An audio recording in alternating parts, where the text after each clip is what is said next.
드디어 이제 이게 말고 다른 거. 아 그런가? 이거 뒤에 보이죠? 네? 이거 하나 끄는 게더 잘 보이네. 아 끄는 게 더 잘 보여요? 그럼 꺼보세요. 그럼 간접 조명은 다 켰나요? 네.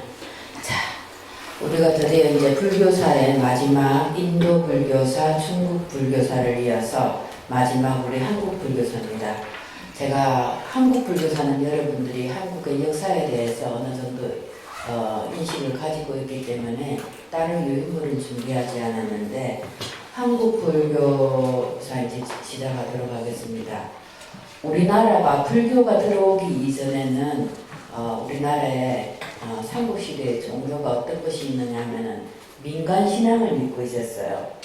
천신이라든지 일월신, 산신, 해신, 또 샤머니즘이나 점술 같은 것을 믿고, 그리고 삼국시대 지배층에서는 시도신앙을 가지고 있었는데 고구려의 시도는 누구야? 주몽, 공덕신, 또 부여신의 주몽의 어머니 부여신을 이렇게 믿고 있었고, 백제에는 동명신, 온조신, 고이왕의 구이신을 믿고 있었고, 신라에는 박혁거세 신을 이렇게 믿고 있는 이런 상태에서 이제 불교가 삼국시대에 우리나라에 들어오기 시작을 하는데, 첫째 이제 불교가 우리나라에 들어온 거는 고구려 때 소수림왕 원년에 이제 공일이 되고, 전례는 어떻게 되었느냐 하면은 전진, 우리가 중국에 전진이 있었죠. 동진, 전진할 때 그 전진의 왕 부견이 사신과 순도를 이렇게 통해서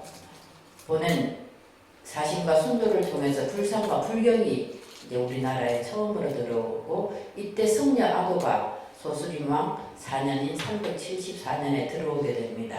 근데 우리나라는 이제 공인은 소수림왕 원년에 공인을 하고, 우리나라 최초의 사원이 초문사와 이불란사가 있는데, 초문사에는 순도가 머물게였고 이불란사에는 아도화상이 머물렀다고 하는데, 고구려 시대 때 들어온 불상은 이러한 형태일 거라고 생각을 해요.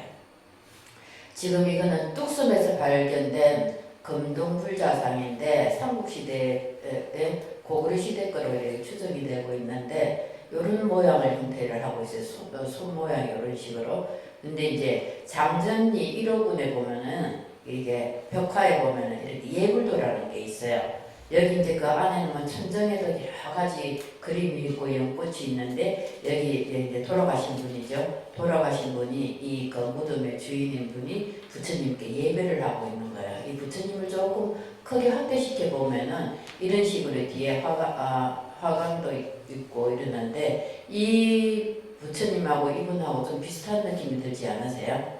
이거는 그림에서 나온 거고, 이거는 뚝섬에서 발견된 금동불자상인데 형태가 비슷한 형태로 옷 모양이라든지 손 모양이라든지 얼굴의 여러 형태라든지 앉아있는 모습도 이렇게 비슷하게 이렇게 되는데, 고구려 불교 시대 때 불상이 들어오고 이렇게 했다는 게 이제 이런 자료를 통해서 우리가 전부 다 확인을 할 수가 있습니다. 그리고 이제 고국원왕 때에는 불법을 숭신하고 복을 구하라 하는 이런 명을 내리기도 하고, 광개토 대왕 때 와서는 평남이 이제 사찰이 9개나 창건이 되고, 여기 이제 뭐라고 했나, 절이라는 곳은 어떤 곳이냐고 이렇게 명시를 해놨는데, 복을 닦고 죄업을 소멸시키는 도량이다 하고 이렇게 기록을 이렇게 해놨어요.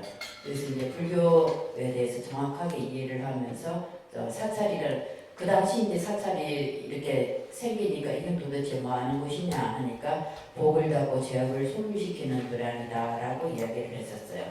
그 다음에 이제 고구려의 양원왕 때 오면은, 이때는 이제 해랑 스님이 신라에 가서 진흥왕의 명을 받아서 최초의 국통이 돼요.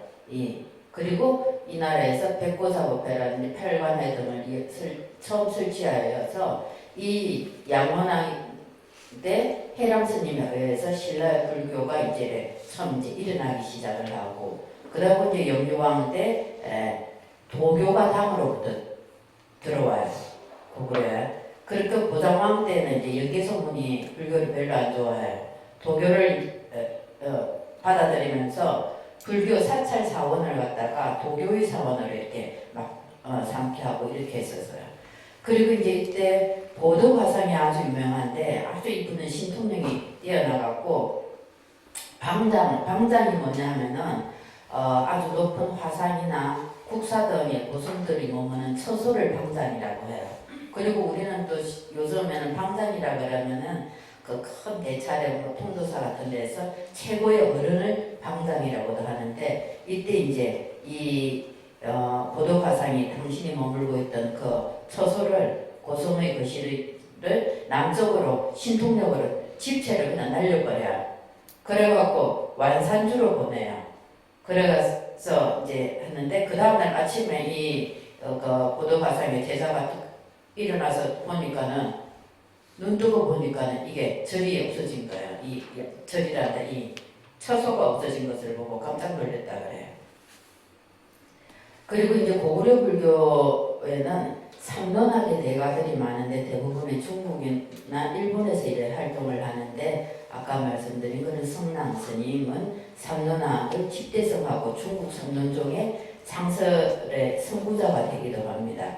이때 당나라 양무제가 그의 명성을 듣고 삼론을 배우고자 이제 궁으로 이 스님을 오라 그랬어요. 승남 스님 오라 그럴 때 승남 스님이 뭐라 그랬냐면은 배우는 사람이 와서 배워야지 가르치는 사람이 배우는 사람한테 가지 않는다 하고 거절을 하면서 궁에 들어가는 것을 사용을 했다 그래요. 그리고 이제 해자 스님이 고구려 때 해자 스님이 일본에 이때 이제 고구려 때 우리 백제에 이어서 고구려에서도 일본에 불교를 전합니다. 그리고 담징이 이제 일본으로 건너가서 불교와 오경, 뭐 색칠하는 법, 종이형 뭐 이런 것을 전했다는데 유명한 담징의 그림이 있죠. 이게 일본의 호류지 법령사에 보면 금당에 벽화가 있는데 이렇게 이게 담징의 그림이에요. 아주 힘이 있죠, 그죠? 힘이 있고 이때도 보면 옷은 아까 저 위에서 봤던 것 같은 여기와 같은 이런 통견을 하고 있어요, 그죠? 이런 식으로 통견을 이렇게 하고 있고 여기는 설법인을 하고 있고 두 양쪽에 이제 보살님들이 이렇게 양쪽으로 이렇게 협식으로 이렇게 있습니다. 그리고 이제 고구려 시대 또 일본어로 건너간 스님이 도등, 도현 이런 스님들이 또 일본어로 들어가고 그리고 수나라나 때 보면 인법사, 실법사라는 스님들이 중국의 고성들을 지도를 해요. 우리나라 스님들이 중국에 유학을 가서 거기서 배워서 아주 월등하게 뛰어나니까 그 나라에 가서 우리나라 스님들이 이렇게 지도를 하는 거예요. 그래서 이를 보면 우리나라 삼국시대 스님들이 막 유학을 간 거죠. 지금도 우리나라가 지금은 유학 가는 게 그렇게 어렵지는 않은데 옛날에는 유학을 간다는 게 아주 어렵고 일반인들은 대체적으로 꿈을 못 꾸는 그런 일인데 월등한 스님들이 가서 배워서 거기서도 월등하게 인정을 받고 거기서 그 나라 스님들을 지도를 하고 이런 연식이었어요. 그러다가 이제 우리나라 이제 고구려 불교는 그렇고 이제 백제에 와서 불교는 언제 전래가 되느냐 하면은 침류왕 원년에 동진에서 인도성이 마라난타가 이제 백제로 오게 됩니다. 그리고 이제 백제는 일본에다가 불교를 이렇게 가져가는데 26대 성왕 때 일본의 헌명이라고 이제 겐메이라고 하는데 538년이에요. 이때가 그 헌명 13년 때 처음으로 일본의 불교를 전하는데 일본의 불교는 2차례에 걸쳐 처음에는 성왕 때 이렇게 전해지고 2차 때는 이제 헌명 27년에 보내는데 이때 불경과 율사를 일본에를 보내고 백제로부터 불교가 전해짐에 따라 일본에 이제 불법을 공경하게 되고 이때부터 일본에 문자가 쓰이게 되었다고 해요. 그리고 우리나라의 왕인 박사가 일본에 건너가서 본격적으로 글자를 가르치고 여러 가지를 가르치면서 일본에 아주 지대한 공을 이렇게 세우게 됩니다. 그리고 26대 성왕 때 되면은 중국의 양나라 때죠. 양과 이제 양나라와 빈번한 교류를 하시면서 열반경이 우리나라의 전례가 돼요. 그리고 이때 또 인도로부터 범어로 된 오부유를 가지고 온 겸익이 우리나라에 와가지고 고성들을 모아서 오부유를 번역을 하기도 하고 아울러 담유, 다묵, 해인 등이 지은 율, 이게 백제에서는 율이 이렇게 좀 발달을 했어요. 계율에 관한 것들이. 성왕의 이러한 계율의 성례는 불교 교단의 정비를 의미하는 것이라고 볼 수가 있습니다.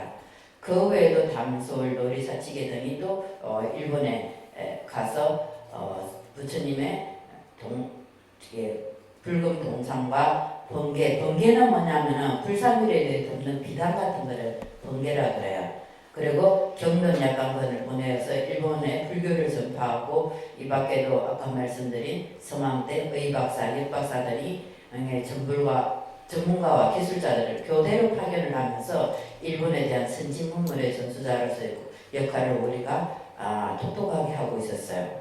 그 다음에 이제 29대 법왕 때 오게 되면은 불교를 아주 이제 독신을 하면서 막 살생을 금하고 민가에서 고기잡이 하는 도구를 다 불태우게 하고 기르는 새를 모두 방생을 하게 됩니다. 그리고 600년경에는 왕사를 정건을 하는데 너무 이렇게 계율을 전 국민에게 시켜갖고 생활에 어부들이 물고기를 못 잡고 이러니까 이것도 좀 문제가 되기는 했었어요. 나중에 이래서 백제가 망하게 되는 데는 이런 영향도 있어요. 이 백제에는 유명한 스님들에는 겸익 스님인데 이 스님은 율종이 시초라고 불리는데 인도의 상가나 대율사에서 5년 이분도 이제 인도까지 간 거야. 인도의 상가나 대율사에서 5년간 수학한 후에 번보로 된 논서와 율문들을 가지고 인도 성령 베달다와 함께 우리나라로 옮게 됩니다. 이게 우리나라 그때 신라시대 때 스님들이 그 법에 대한 것이 향학력이라 해야 되나 그런 것들이 아주 강했죠.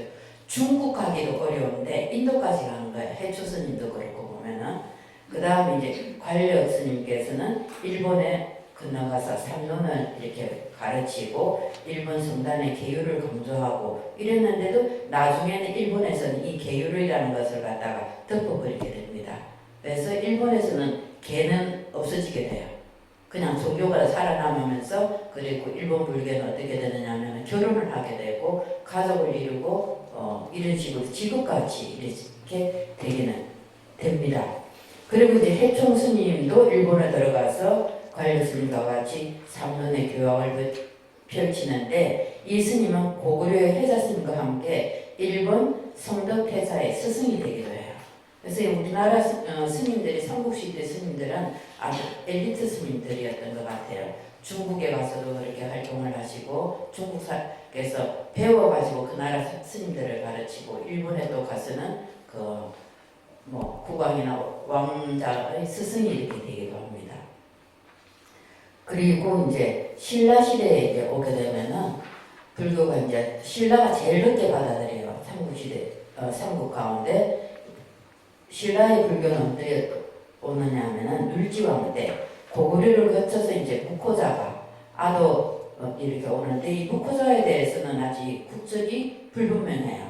그리고 고구려의 성녀 아도 등이 모래의 집에서 이렇게 정교를 해왔다는 이런 기록들이 있고 그리고 이제 아도화성 같은 경우는 경주 형룡사를 장건을 하는데 모로그의 누이인 사시가 인도 법사에게 기일을 해서 신라 최초의 비구니가 된다는 그런 기록도 있습니다.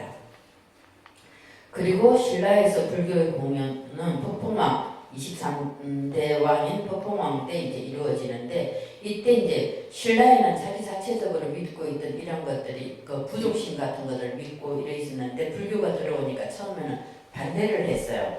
그래서 이제 2차전의 순교로 인해서 이제 불교가 공연이 되는데 여기 이제 경주국립박물관에 소장되어 있는 거 보면 2차돈에 순교비가 이렇게 있어요. 여기 한번 봐보세요. 네, 이렇게 2차돈에 이제 목을 이렇게 붙이니까는 흰 피가 나왔다 그랬잖아요. 흰 피가 위로 쭉 올라가는 이런 모습으로 해가지고 피가 이렇게 막 흥건한 것을 이렇게 물결 모양으로 해가지고 이렇게 표현을 해놨어요. 이게 지금 경주국립박물관에 지금 있는 겁니다. 그리고 이제 북풍왕에 이제 공인이 이렇게 있는 다음에 이제 진흥왕 때 가면은 불교가 좀 더 활발해지는데 이때 황룡사가 준공이 됩니다.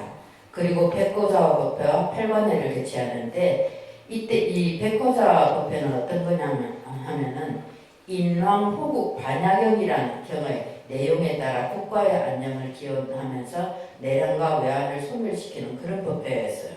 이제 삼국시대 법회는 불교는 호국불교예요. 호국불교. 그리고 왕들이 받아들였고, 그리고 여기 있는 팔관회는 어떤 거냐면은 원래는 이 팔관회가 하루에 하나의 개를 담는 법회였어요. 매일매일. 그런데 이제 신라에서는 전벌장병을 위한 위령제 형식으로 이렇게 많이 돼서 지금도 사찰에서는 이제 전벌장병들을 위한 위령제 같은 것들을 많이 지내고 있어요. 그리고 황룡사의 장육 존상을 주조를 하는데 이거는 여기 지금은 이게 없어졌어요. 지금은 없고 대자만 이렇게 남아 있어요. 이게 황룡사의 금동 장육 불상은 기록에 의하면 5m 60cm였다래요. 그 높이가 엄청나게 높은 거죠. 이게 이제 몽고슬 날 때 불타가지고 없어져가지고 오늘날은 흔적조차 알 수 없는데 그냥 이런 이 대자를 봐고 요런 걸 봤을 때 부처님의 이제 높이도 기록에 이런 게 있으니까 이렇게 이제 추정을 이렇게 하는데 이 불상에 대해서는 삼국유사에 상세하게 기록이 되어 있고 삼국사기와 해동고성전에서도 이 기록이 보이고 있는데 요즘에는 이제 시뮬레이션을 해갖고 이제 여러분들이 거기에 가면은 이걸 이제 가상으로 설치한 것을 이렇게 볼 수가 있어요. 요즘에는 경주에 어떤 일이 있느냐면은 내가 어플을 깔고 그 지역에 딱 가면은 그 지역 그 당시에 사찰이라는데 탑이 있었던 것들이 이렇게 쭉 이렇게 솟아오르면서 실제로 그 장소에 여러분들이 계시는 것과 같은 그런 이제 효과를 낼 수 있는 것을 만들어냈더라고요. 다음에 경주에 가시면 그렇게 한번 해보세요. 그래서 황룡사 구층탑도 그런 식으로 아마 구경을 하실 수가 있어요. 그리고 이 진흥왕 때는 이제 황룡사의 장육존상을 주조했다는데 이때는 이제 신라 삼보가 있었는데 이 장육상 여기 있던 장육상 황룡사 구층탑 이것도 이제 없어졌어요. 그리고 진평왕에 옥대가 있는데 이게 왜 유명하느냐면 진평왕이 왕위에 오르던 해에 한 천사가 하늘로부터 옥띠 있잖아요. 임금님들이 벨점에는 오그레된 이 띠를 가지고 내려와서 상제의 명을 만들어서 왕에게 이렇게 바쳤다는 설이 있어요. 그 뒤에 이제 천지의 제사를 지내거나 종묘의 제사를 할 때 그래 왕이 그 띠를 이렇게 들고 갔는데 고려 태조 때 경순왕이 이제 고려가 이걸 통일을 하잖아요. 경순왕이 이때 태조에게 이것을 바치는데 고려 태조가 신라에는 세 가지 본물이 있어서 침범할 수 없다 하면서 이거에 세 가지 본물에 관한 이야기가 이렇게 전해지고 있습니다. 그리고 이제 진흥왕 때 화랑제도가 장치가 되어서 신라 삼국통일의 원동력이 되기도 하죠.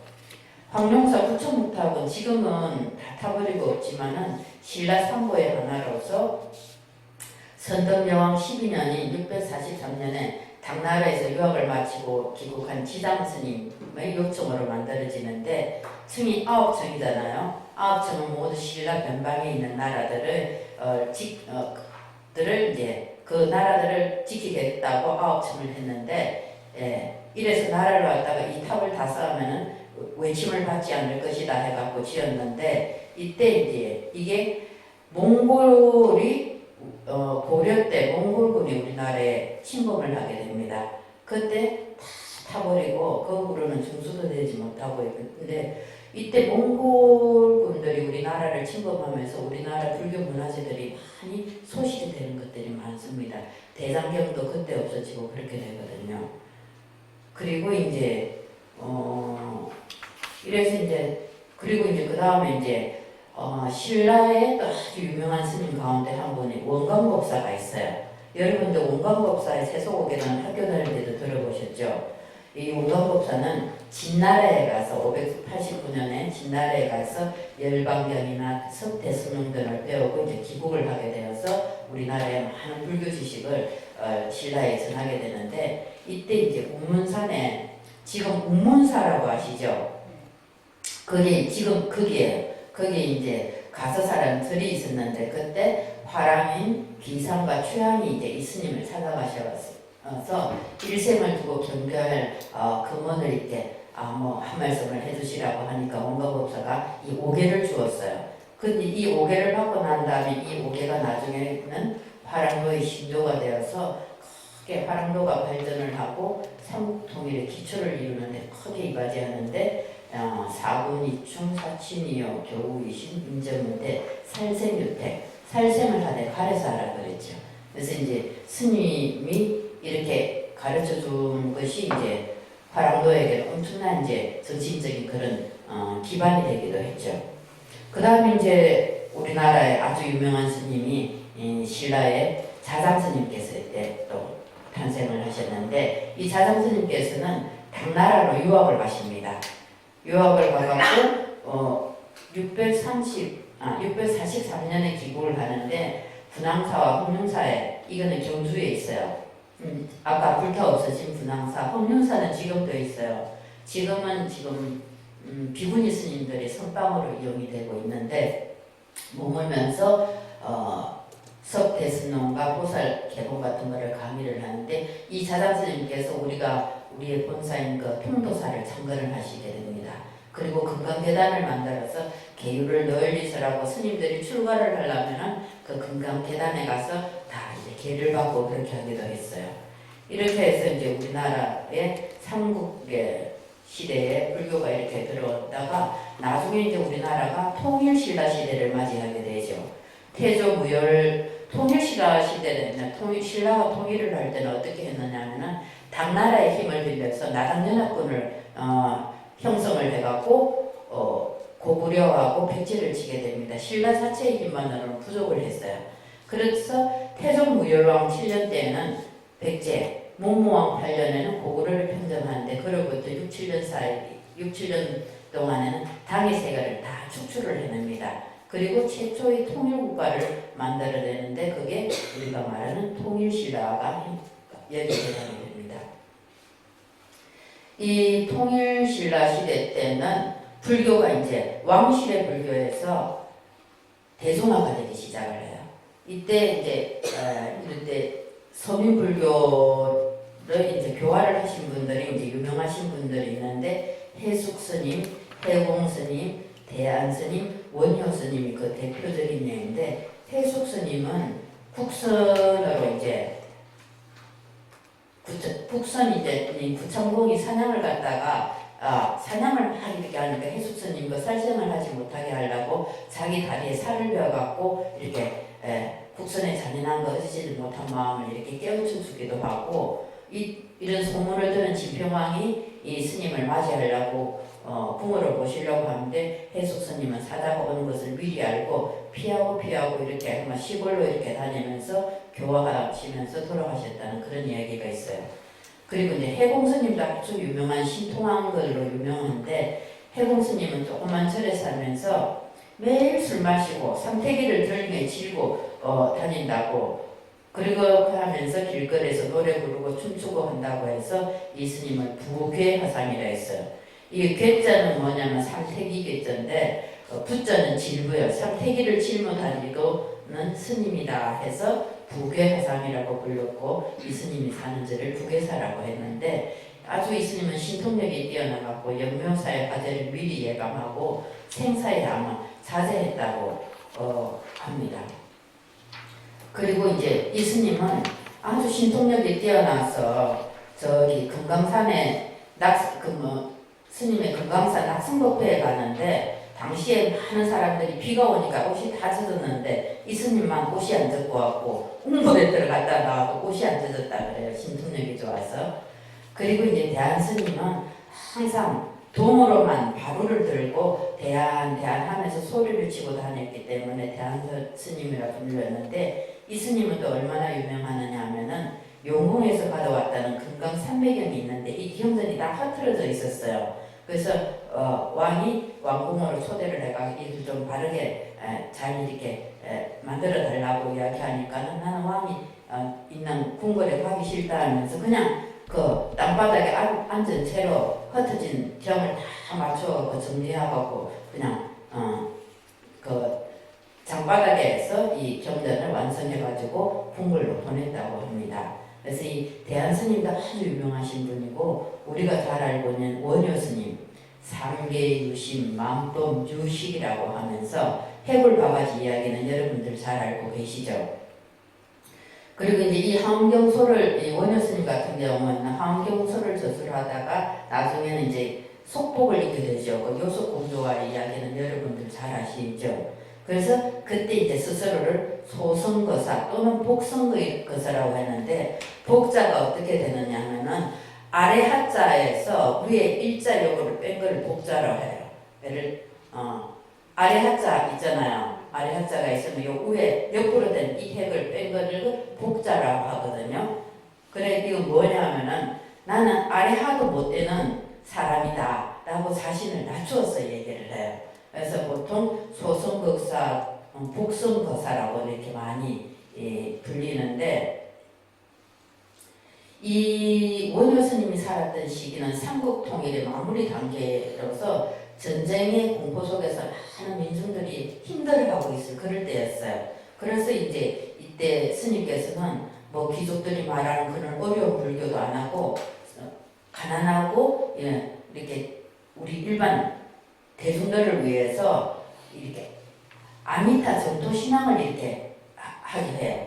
이 스님 어떻게 하면은 시당이나 전국 방방곡곡을 다니면서 노래하고 춤추면서 많은 백성들이 연구를 통해서 극락완생을 할 수 있다 그러면서 곳곳에 다니면서 나무아문탑을 관세음보살만이라도 외우라. 그러면 너희들이 이 어려움에서 벗어나서 나중에는 극락에서 왕생할 수 있다. 이렇게 가르치면서 곳곳에 전국 사람들이 그거는 다 알잖아요.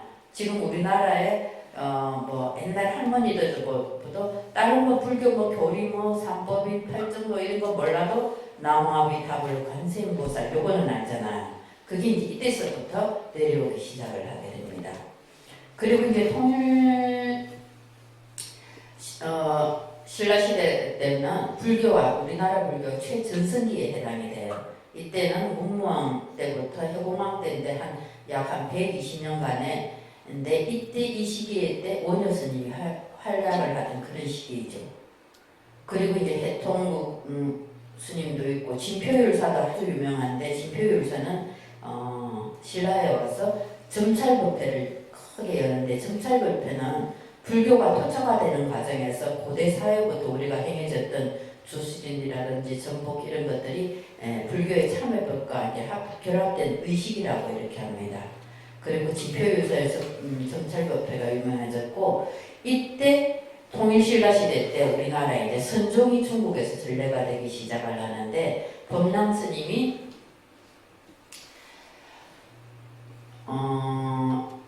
중국 선종의 제4조인 도신의 선법을 가지고 옵니다. 여기 보면 우리가 지난 시간에 중국 불교를 배울 때 수당 때의 불교가 선종이 이렇게 형성이 되었다 그랬잖아요. 그래서 보리달마로부터 해가, 성찬, 도신, 홍인, 능인까지 가는데 홍인의 제자인 해능과 신수가 여기서 이제 갈라지게 됩니다. 해능은 남종선, 해능이 하는 수행을 남종선, 신수의 북종선이 이렇게 되는데, 이 북종선은 중국에서 크게 이제 빛을 발하지 못하고 남종선이 계보를 이어오다가 남종선에 남악, 해양, 마조, 도일, 백장, 회해 해서 중국에서 5가 7종이 이렇게 이루어지는데, 이제 백장 스님의 스승이신 마조 도일의 선종을 이제 우리나라 도의 스님과 혹 스님께서 이제 법을 받아가지고 와요.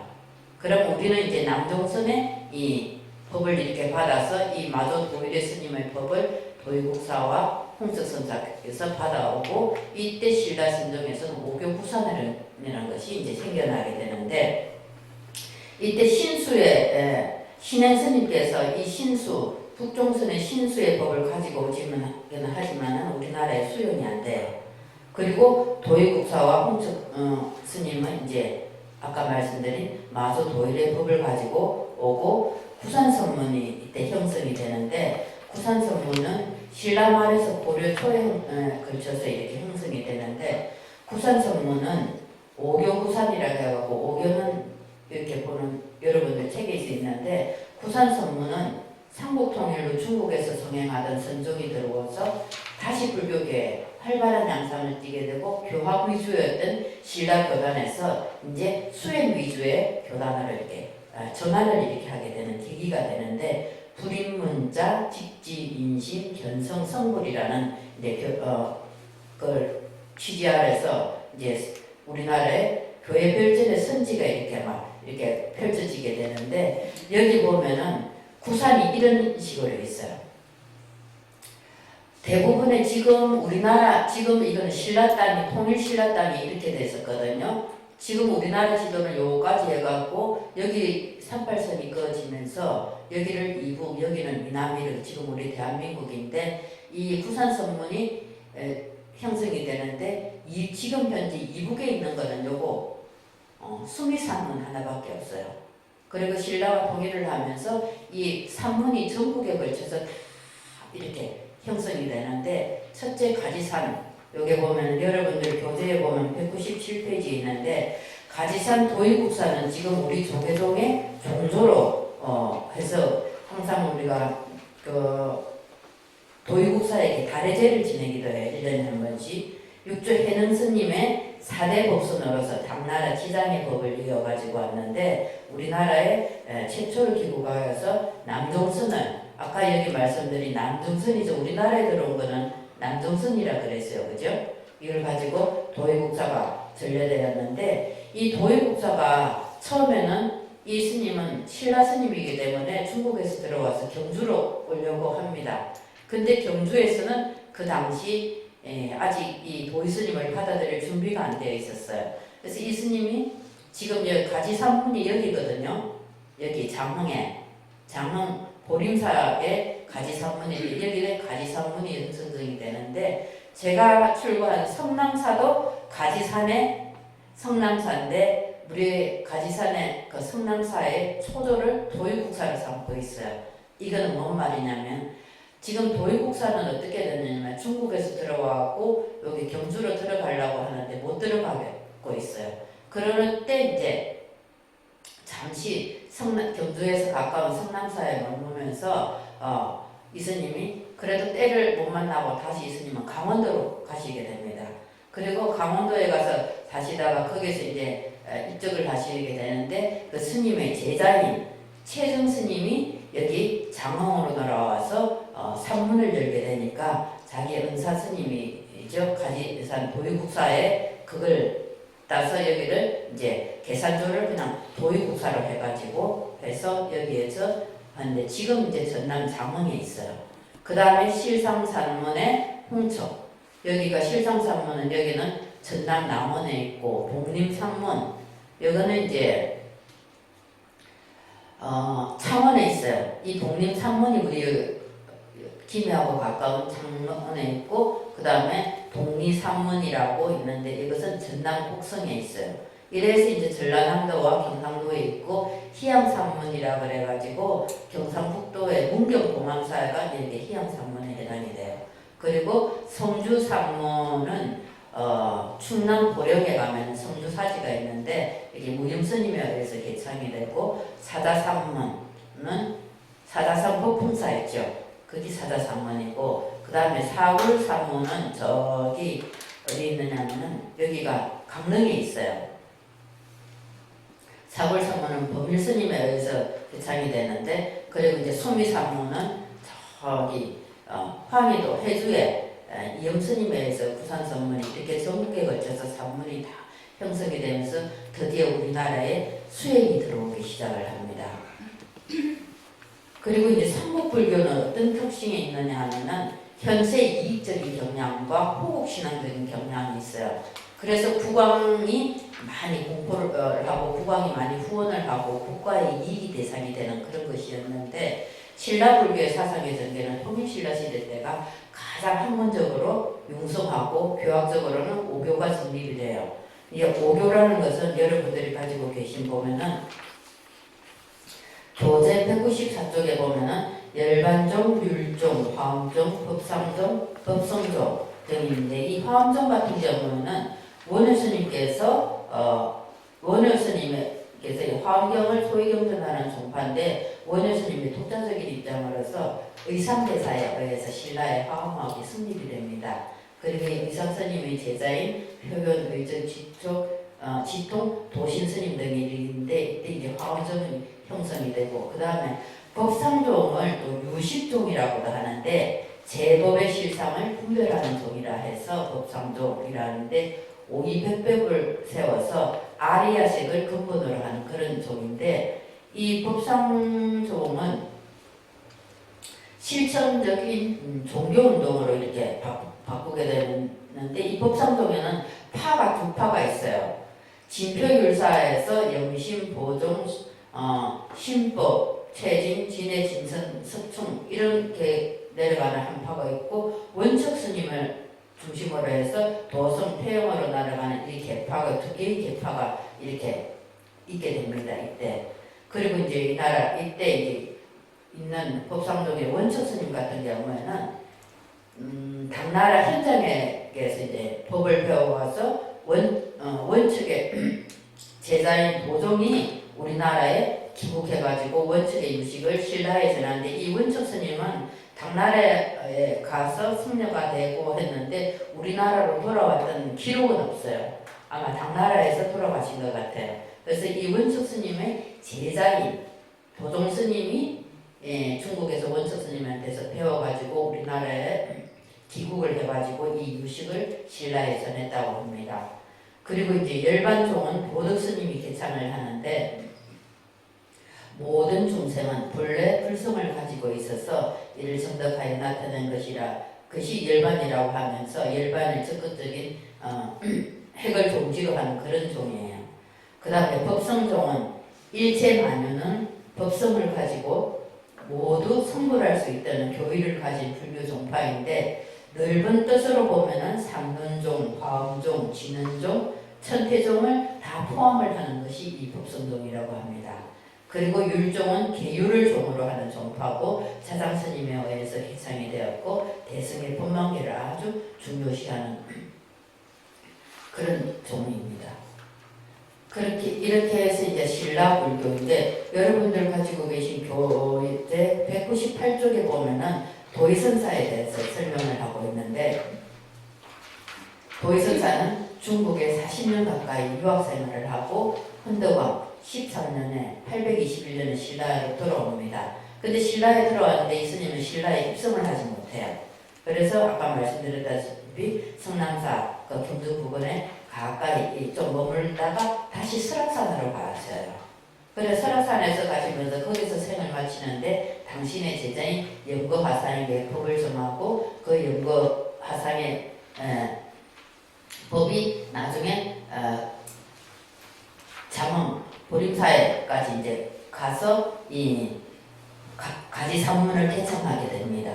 그래서 도유국사는 우리 한국의 선법을 초전자로 이렇게 일컬어지면서 우리 조계종의 종조로도 일컬어져서 해마다 우리가 달해제를 지내고 있는데 종단에서도 달해제를 지내지만 저희 성남사에서도 해마다 도유국사 달해제 성남사의 초조로 우리 도유국사를 삼고 있거든요. 그래서 이제 삼국 시대에 들어온 불교가 신라 시대를 거쳐 고구려 백제 신라 그리고 통일 신라 시대를 거쳐서 이제 드디어 이제 고려 불교를 되는데 이 고려 불교는 성과 교회에다가 도교적인 요소가 가미가 됩니다. 그리고 한국 불교사에서 가장 큰 변화를 일으키면서 현재 한국 불교의 성격이 이때 형성이 되었다고 할 수 있는데 고려가 통일이 될 때 고려 초기에 왕권 고려 초기에는 무신 정권이 지배를 하게 됩니다. 한 100여 년 정도. 그리고 원나라가 우리나라를 지배를 해요. 고려 초기에는 또 거란이 침입을 하면서 세 차례 침공이 있는데 이때 많은 불교 문화재들이 소실이 됩니다. 그리고 이때 이제 한 11세기에서 12세기 초에 이제 지배체제가 안정이 되고 12세기 이후에는 각종 반란이나 밀란들이 일어나면서 무신 정권이 이제 고려를 이렇게 정권을 이렇게 잡기 시작을 하면서 이제 나중에는 무신 정권이 정권을 잡고 원나라의 지배하에서 이제 주작이 우리나라로 들어오게 됩니다. 이 주작이 들어옴으로 인해서 이제 엇불의 소집이 이렇게 보이기 시작하는데 그래도 고려 불교에는 신라말 때 형성된 부산성문이 이 고려 초에 이제 다 확립이 되고 태조가 불교를 숭상을 해요. 고려 태조가 불교를 숭상했다는 것은 여러분들이 많이 알고 있죠. 고려 태조 그리고 이제 이때 이제 우리나라에 도순 스님이 나오게 됩니다. 풍수지리설로 아주 유명한 스님인데 그래서 이때 비보탑설이 생겼는데 아주 안 좋은 자리에다가 절이나 탑을 이렇게 세워서 그거를 이렇게 나쁜 기운을 이렇게 눌러가지고 그 땅을 이렇게 좋게 만든다고 이렇게 해가지고 이런 비보사탑설로 해갖고 만들어진 사찰들이 많은데 조계사도 그런 예에 하나예요. 옛날에 조계사는 처형장이었대요.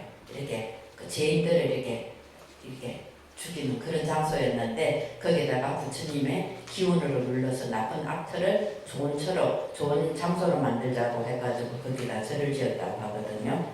그리고 이제 도선 스님이 훈묘식조 이때 도선 스님의 영향으로 훈묘식조에 불교의 10가지 가운데 3가지의 불교와 관련된 그런 내용들이 들어가게 됩니다. 그리고 팔관회를 개최하고 불교를 왕건하에 복속을 시키게 됩니다. 그러니까 여러분들이 가지고 계신 교재에 보면은 훈요식조가 어디에 나오던데 요건 나중에 나오면 다시 보도록 하겠습니다. 그리고 이제 이때 이제 도참설이 이제 중국에서 이제 고려시대 때는 도교적인 요소들이 이렇게 들어오게 됐다고 그랬잖아요. 중국 고대 토끼시 때 이런 도참설이 이렇게 만들어진 것들이 우리나라에 이제 들어오게 되죠. 그리고 이제 고려 불교는 왕실의 기복적 불교였어요. 왜냐하면 고려 태조가 고려를 건설할 때 이 불교적인 사상을 많이 의지를 하게 됩니다. 그리고 고려 광종 때 가면은 처음으로 성과제도라는 것이 생겨요. 성과제도는 뭐냐면 스님이 되는데 시험을 치는 거예요. 그리고 기법사가 장건이 되는데 이때 이제 균여 스님이라든지 탄륜 스님들이 이렇게 계시게 되고 호족이 이때 이제 무신 정권들이 막 이렇게 일에 힘을 쓰니까는 지방으로 분열했던 호족들하고 불교가 이렇게 힘을 합치게 되는 게 고려 불교에 생기게 됩니다. 그리고 고려 시대 때 이제 아주 유명한 스님들이 많이 나타나는데 재관 스님은 천태사도이라는 유명한 저서를 남겨서 중국 불교의 발전에 큰 기여를 하게 돼요. 우리나라 스님들이 지금 대단해요. 그리고 의통 스님은 또 중국의 천태종을 부흥시켜서 천태신육조가 되기도 합니다. 그리고 탐문 스님 같은 경우에는 기법사, 아까 말씀드린 기법사의 주지로서 왕사가 되기도 해요. 그리고 탑비가 서산시 가야산 보원사지야지 남아있고 균여 스님 같은 경우는 신라 화엄학을 아주 깊이 연구하여 그 당대의 최고의 화엄학자로 명성을 날렸고 보현 10종 원언가를 지었는데 이거는 향가예요. 향가 11수의 향가를 지어서 노래로 불교를 좀 알기 쉽게 민중들에게 불교를 이렇게 전파하는 데 힘을 썼고 불교계의 종파 통합에도 힘을 썼고 이렇게 하셨습니다. 그리고 이제 현종 때는 현종 스님이 됩니다. 스님이 돼서 신을사에 머물고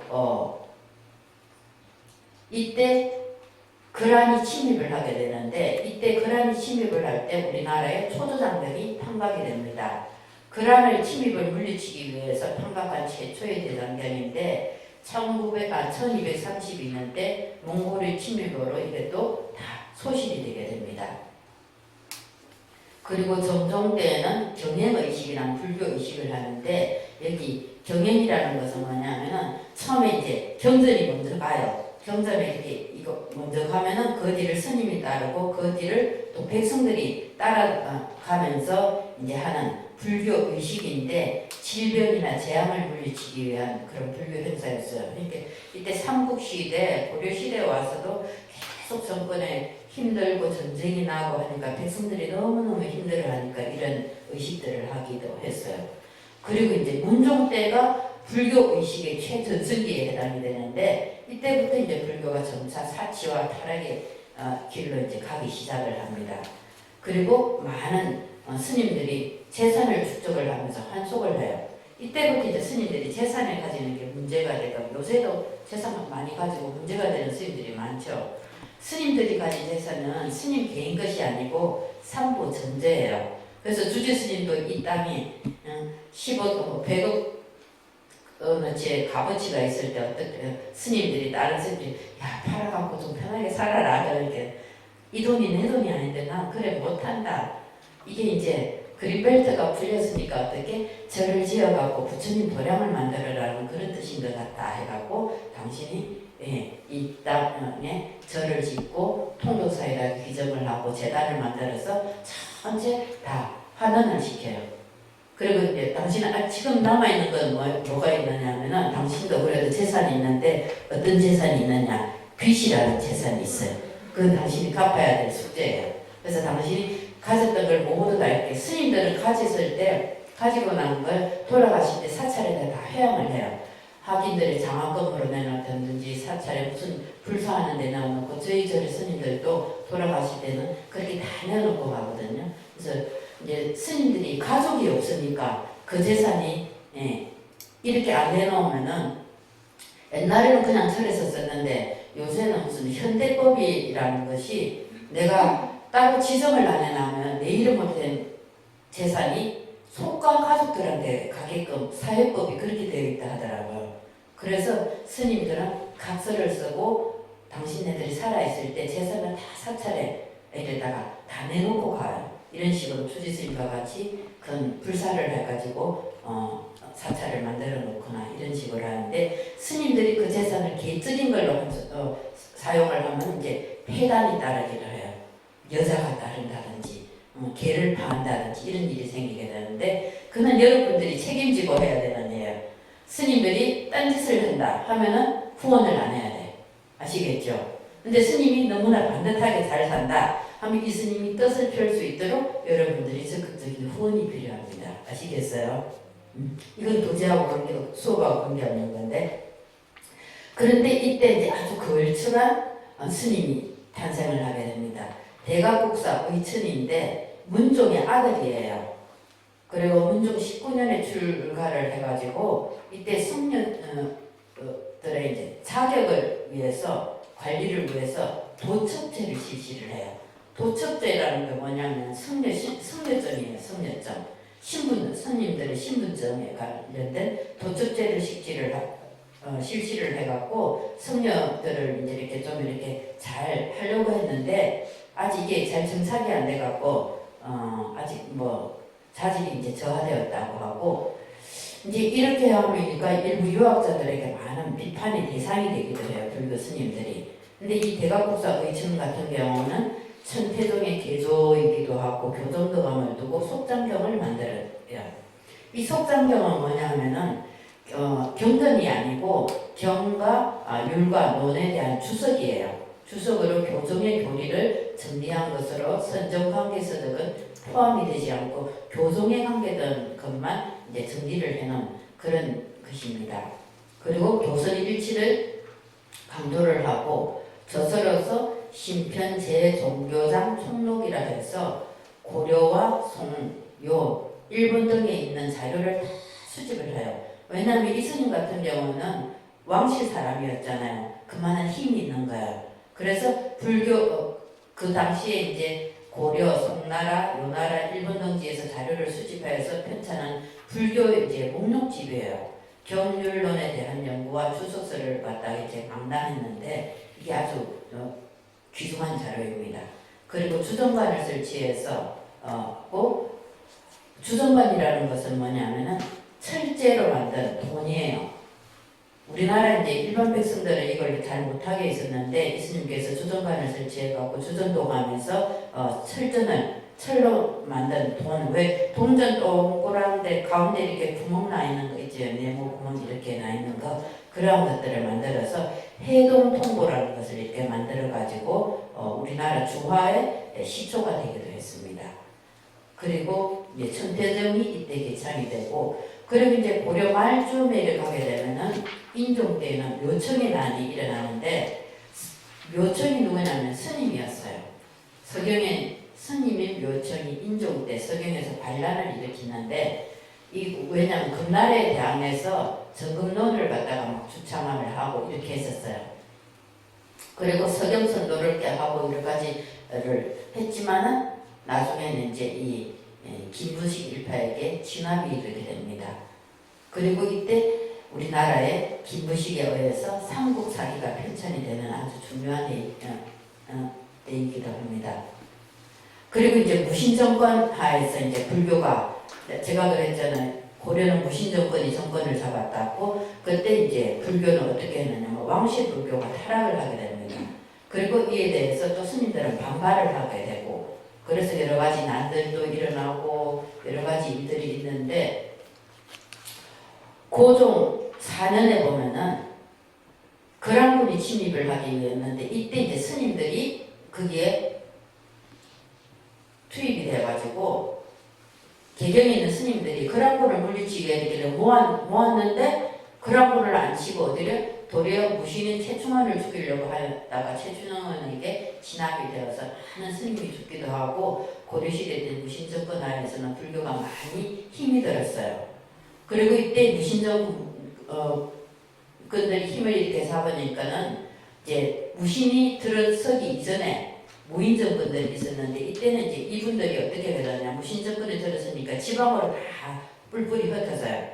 그 지방이 호적이 되는데, 이때 이제 일어난 불교가 결사 불교였는데, 이때 우리가 아까 구산성문이 있었잖아요. 구산성문이 이렇게 전국에 걸쳐서 이렇게 다 퍼져 있었잖아요.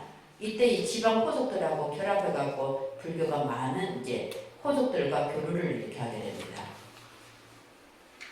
그래서 이때 이제 기존의 불교가 쇠퇴한 상황에서 결사불교가 일어나는데, 불교계의 새로운 대안으로서 새로운 구신적 역할을 이렇게 하게 되고, 민심을 안정시키고 정당성을 얻고자 이 결사불교가 일어나게 됩니다. 그리고 이제 고려 시대 때는 신라 말에 들어온 선종이 이제 자리를 잡기 시작을 해요. 그리고 그래서 이 구산성문이 이렇게 전국에 걸쳐서 흩어진 이 구산성문이 지방 호족의 호의를 받으면서 선종이 이제 성행을 하게 되는데, 선종은 우리나라의 이제 보조국사 진울스님이 성의 결사운동가, 이게 아주 유명하죠. 보조국사 진울은 어떤 스님이냐 하면은 우리 조계종의 계조이기도 해요. 도너 점수와 정의 쌍수를 주창을 하고 구산성문을 조계종에다가 통합을 시켜요. 그리고 이 스님이 쓰신 개초심학입문, 진심직설, 수심결 등이 있는데, 개초심학입문이라는 이 진울 스님의 글은 스님들이 출가를 하면은 꼭 배워야 되는 초발심 자격문이라는 책이 있어요. 그 가운데 처음에 해당하는 게 초심에 해당되는 게 개초심학입문이고 진울 스님의, 그 다음에 원효 스님의 발심수행장, 그 다음에 나홍 스님의 개초심학이, 그 다음에 뭐지? 초발심 자격문 이 세 가지를 가지고 처음에 스님이 출가를 하잖아요. 그러면 그 세 가지를 무조건 필독을 해갖고 배워요. 배우고 외워요. 외우고 한문으로 된 걸 안 보고 써야 돼요.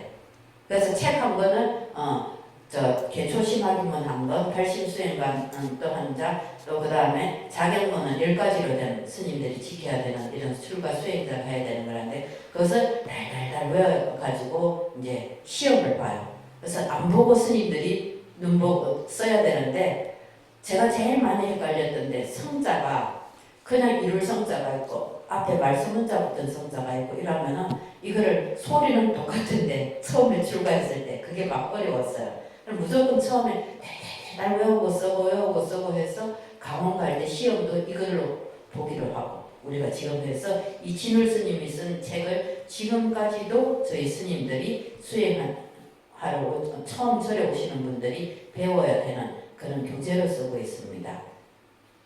이래 천태 결사가 일어났는데 백령 결사라고 했는데 이 원묘 요새 스님께서 하는 백령 결사인데 이 결사는 어떤 일이 있을 때냐 하면은 정토왕생 등의 신앙을 위한 실천 운동의 결사였어요. 결사라는 것은 뭐냐면은 여러 사람들이 모여서 한 가지 뜻을 가지고 운집을 해서 그 뜻을 이루기 위해서 뭔가를 하는 것을 결사라고 해요. 그래서 이제 이런 결사들이 이어서 내려오다가 지금은 이제 선방에서는 어떤 결사가 있느냐면은 스님들이 3년 결사한다. 7년 결사를 한다. 이러면 3년 동안 3박을 안 하고 절에서 수행만 하는 거예요. 결사라는 게 그런 의미예요. 한 가지 뜻을 두고 내가 그 뜻을 이룰 때까지 여러 힘을 모아가지고 하는 그런 운동을 결사를 하는데 이때는 백년 결사라 해가지고 정토왕생을 이제 바라는 그런 신앙의 실천 운동으로 별로 천태종의 결사가 있고 원나라가 그 다음에 이제 우리나라를 지배를 하게 됩니다. 이때 이제 원나라 때도 우리나라 선종과 이제 천태종이 우리나라에 그래도 이제 융성을 하고 있는데 이때 유명한 이련 스님이 이때 활약을 하게 됩니다. 이련 스님의 삼국유사가 이때 저술이 되죠. 그리고 이때 유명한 스님의 태구 보호 스님인데 태구 보호 스님은 원나라에서 임재선을 도입을 하게 됩니다. 우리나라가 이제 이때 여러 스님에 의해서 임재선이 오는데 태구 보호 스님도 중국에서 임재선을 도입을 하고 퇴군 경한 스님께서도 원나라에서 임재선을 도입을 하고 나온 해근 스님도 임재선을 도입을 하게 됩니다. 이 나온 스님의 토굴가는 아주 유명해요. 그래서 스님들이 저도 이 토굴가를 정말 즐겨 부르는데 스님들이 그 처음 산속에 살면서 어떻게 수행을 해야 되는가 하는 것이 여기 있어요. 제가 생각나는 거 조금만 해볼게요. 청살림 기쁜 고래 일간 토굴 지어놓고 송문을 방대하고 석경에 배회하니 모인 이렇게 쭉 가는 거예요. 그 산속에 송문, 소나무로 된 문을 방개를 열고 이렇게 하는. 근데 스님네들이 이걸 공부를 하면 나중에 일편무의 진묘향이라는 그런 깨달음의 향을 이렇게 다 피워놓고 하는 그런 얘기가 나와서 스님들이 이 토굴가를 많이 외워요. 많이 외워서 보량서 갈 때도 쓰고 우리가 그렇게 합니다. 그리고 이제 여기 백운 경한 스님께서는 청주의 흥덕사에서 세계 최초의 금속 활자본으로 알려진 불조 직지심체 요절, 이제 우리 요걸 갖다가 조금 줄여서 직지 어떻게 표현을 이렇게 하기도 하잖아요. 요즘에는 그런 직지심경 이렇게 부르기를 하는데 이때 이제 이 스님께서 이것을 저술을 하게 됩니다. 이거는 이 스님께서 이 내용은 선의 요체가 되는 것을 가려 뽑은 불교 서적이에요. 아주 유명한 것입니다.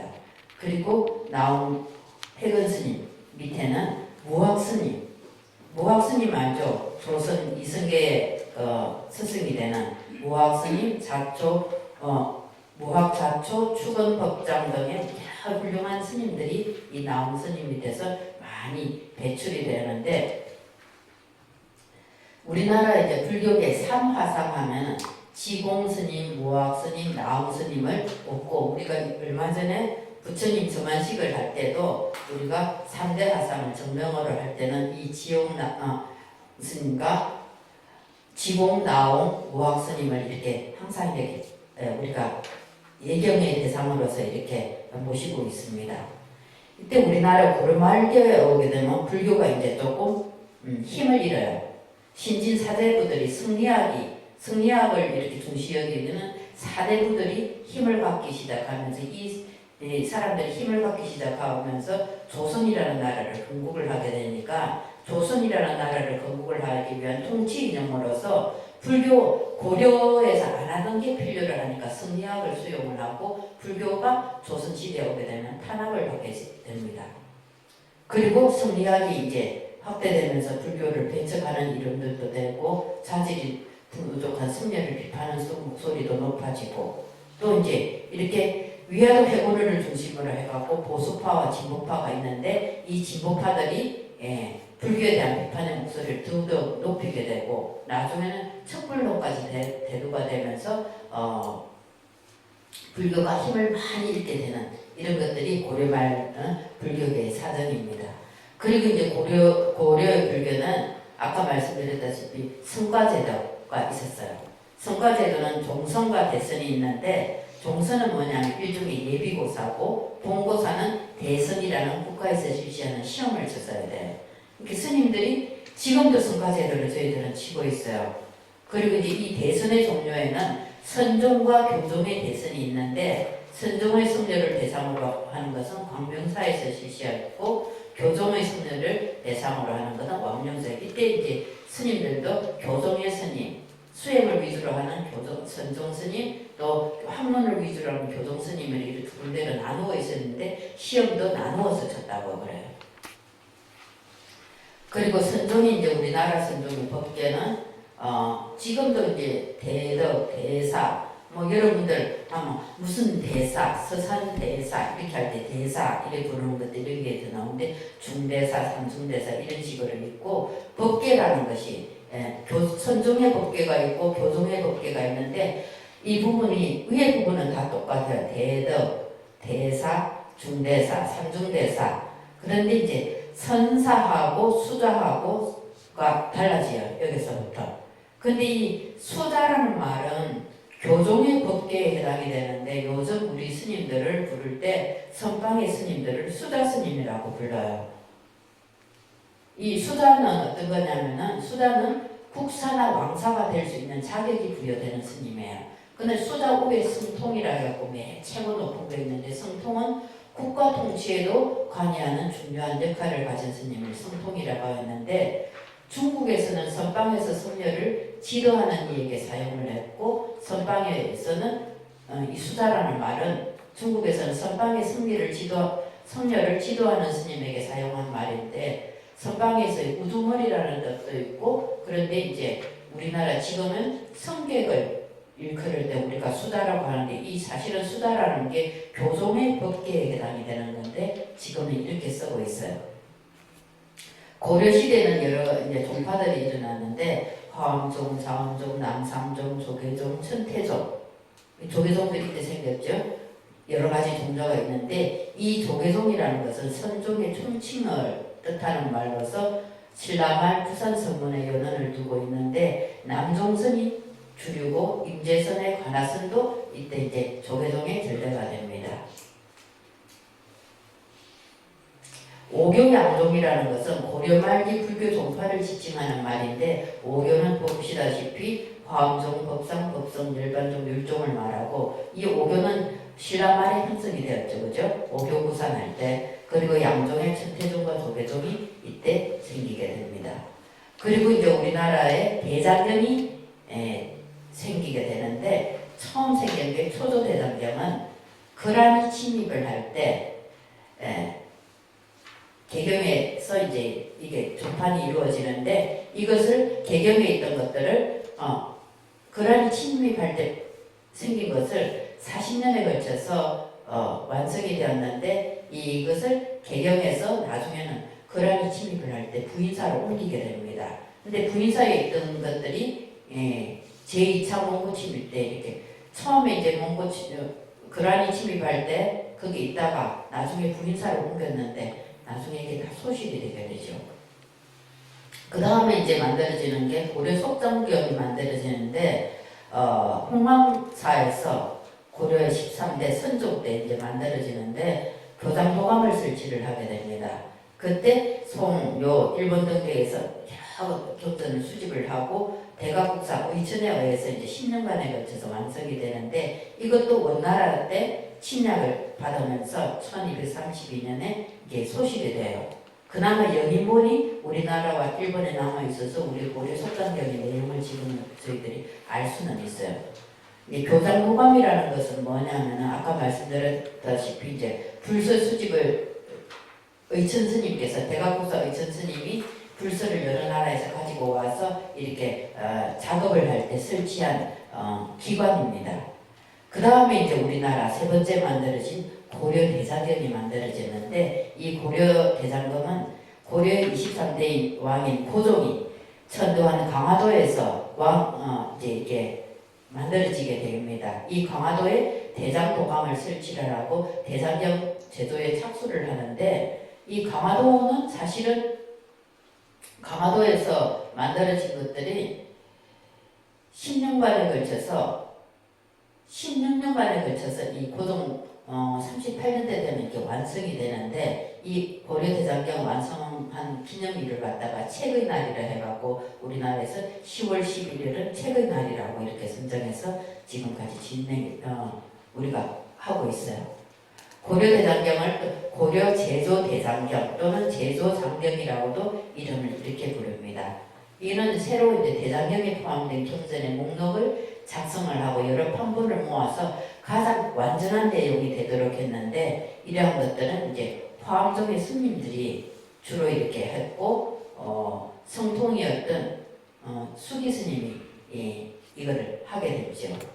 그리고 이제 이 팔만대장경이라고도 우리가 지금 부르고 있는 거예요. 이 고려대장경이 지금은 이제 해인사에 장경각에 보존이 되어 있는데 경의 종류 경판 수가 81,258판이라 해서 팔만대장경이라고 우리가 불리고 있어요. 그리고 경의 종류는 엄청나게 많죠. 1512부에 6791권인데 그거 나무 한 판의 크기가 가로 2척 3촌, 세로 8촌, 두께는 1촌 이렇게 되어 있다고 그러네요. 한 판의 글자는 한 면에 이제 23행이 있어요. 이거는 면이 아니고 면이다. 23행에 한 1행에 14자씩 이렇게 판각을 하는 거예요. 이게 이제 어떻게 이제는 처음에는 강화도 선원사에서 판각이 되었다가 서울에 그때 지금 서울이지만 그때로 하면 개경이 되겠죠. 개경으로 옮겼다가 태조 7년에 다시 합천 해인사를 옮겨집니다. 이렇게 해서 이제 우리나라가 삼국시대에 불교가 들어와서 삼국시대를 거쳐서 통일신라, 고려시대까지 이렇게 오게 되면서 고려시대에 와서 신라말 고려말 때, 고려 초 때 부산선문이 형성이 되고 이렇게 하다가 고려가 왕실의 호의를 받아서 많은 부를 축적도 하고 스님들이 좀 타락도 하면서 고려 말에는 다시 무신정권들이 정권을 잡고 조선이라는 나라가 새로 개국을 하면서 새로운 정치 이념이 필요함에 따라 불교를 버리고 유교를 택하게 되면서 조선시대에 와서는 불교가 많은 핍박을 받게 되는데 그거는 잠시 쉬었다 하도록 하겠습니다. 자, 이제 조선의 불교에 들어가면은 이래서 조선초가 되게 되면은 조선에서는 이제 배불숭유라고 그래서 불교를 배척하고 유교를 숭상하는 그런 정치 이념으로 이제 의해서 불교가 많이 산중불교가 됩니다. 그동안은 신라시대라든지 고려시대에는 불교가 이 도심 속에 있었어요. 지금 표현으로 치면은 마을 가까이 있었는데 조선시대 때 이제 여러분들이 현재 많은 대찰들이나 사찰들이 산속에 많이 있은 이유가 이 조선시대에 들어오면서부터 스님들이 산속으로 도망을 갈 수밖에 없는 일들이 벌어지는데 한번 살펴보겠습니다. 조선 시대 때는 이제 배불론이 드디어 등장을 해요.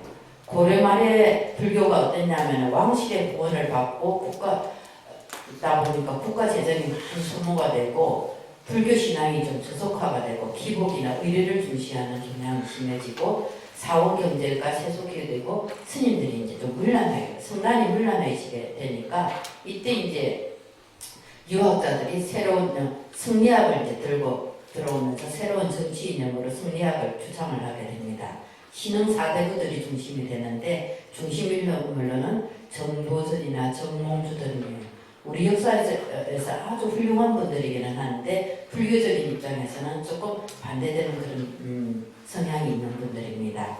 초기 이제 배불론의 가장 대표적인 게 정도전의 불시잡변인데 승리학의 입장에서 불교를 비판하는 평론서에 해당이 됩니다. 이것은 불교를 아주 윤리적으로 문제가 많고 사회적으로 폐단이 많다고 지적을 하면서 불교를 혁파를 해야 된다고 계속 요구를 하게 됩니다. 그리고 유학을 계속 주창을 하게 되죠.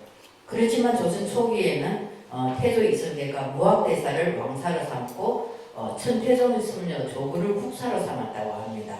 그리고 개경에 연복사를 준창을 하고 문수회를 베풀고 한양에다가 조계 선종의 본사가 된 흥천사를 세우고 도축제를 아주 엄격하게 실시를 하게 됩니다.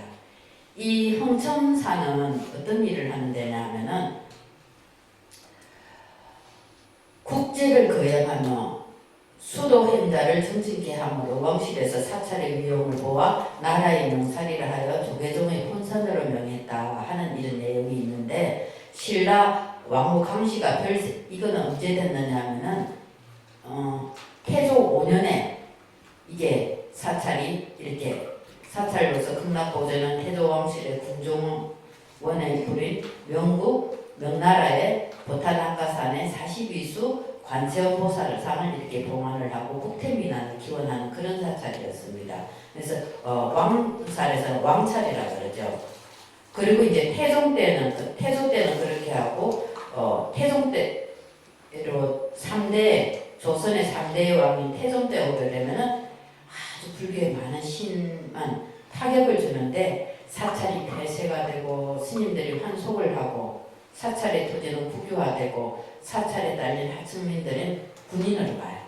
그리고 도축제가 실시가 되고 국사왕사제도가 아예 폐지가 되고 왕릉에 옛날에는 사찰을 다 지어서 그 왕의 제도 지내고 이랬는데 이것을 못하도록 하면이다. 그리고 11종이었던 종교가 7종으로 통폐합이 되고 여기 11종은 뭐냐면은 여러분들 교재 216페이지에 보면은 조계종, 종지종, 천태종, 천태법사종, 가왕종, 도문, 자원종 이런 것들이 다 있는데 이 가운데 조계종, 가왕종, 자원종, 시영종이 7대 종에 남아남고 그 다음에 중신종, 총남종, 시영종이란 것들이 합해서 이제 7종으로 이렇게 되고 있는데 이때 이제 하모 스님이 등장을 합니다. 이때는 무학 스님의 제자예요. 하모당은 기화라고도 하는데 현정론이라든지 유석 지리론 등을 지어서 불교 배척에 이제 반론을 하는 그런 책을 갖다가 써내기도 합니다. 그리고 세종 때에 이르러서 우리가 아주 유명한 우리나라 한글도 제정을 하시고 하신 분인데 불교교에 아주 결정적인 타격이 이때 가해지는데 사원의 노지를 다 폐지를 하고 오교 양종을 이렇게 11종이었다가 7종으로 또 했다가 했는데 이때 오교가 있었잖아요. 그걸 성교 2종으로 다 개혁을 하고 줄여버려요. 그리고 경성에는 딱절 사찰 2개 외에는 다 폐쇄를 해버리고 스님들을 성내 출입을 금지를 했어요. 이때 전국에 36개 사찰밖에 없었어요. 이 우리나라에. 그 신라시대 때 고려시대 때 많이 세워졌던 절들이 세종 때에 와가지고는 스님들이 성 안에 들어갈 수도 없고 전국에 36개 사찰밖에 안 나게 되는 거야.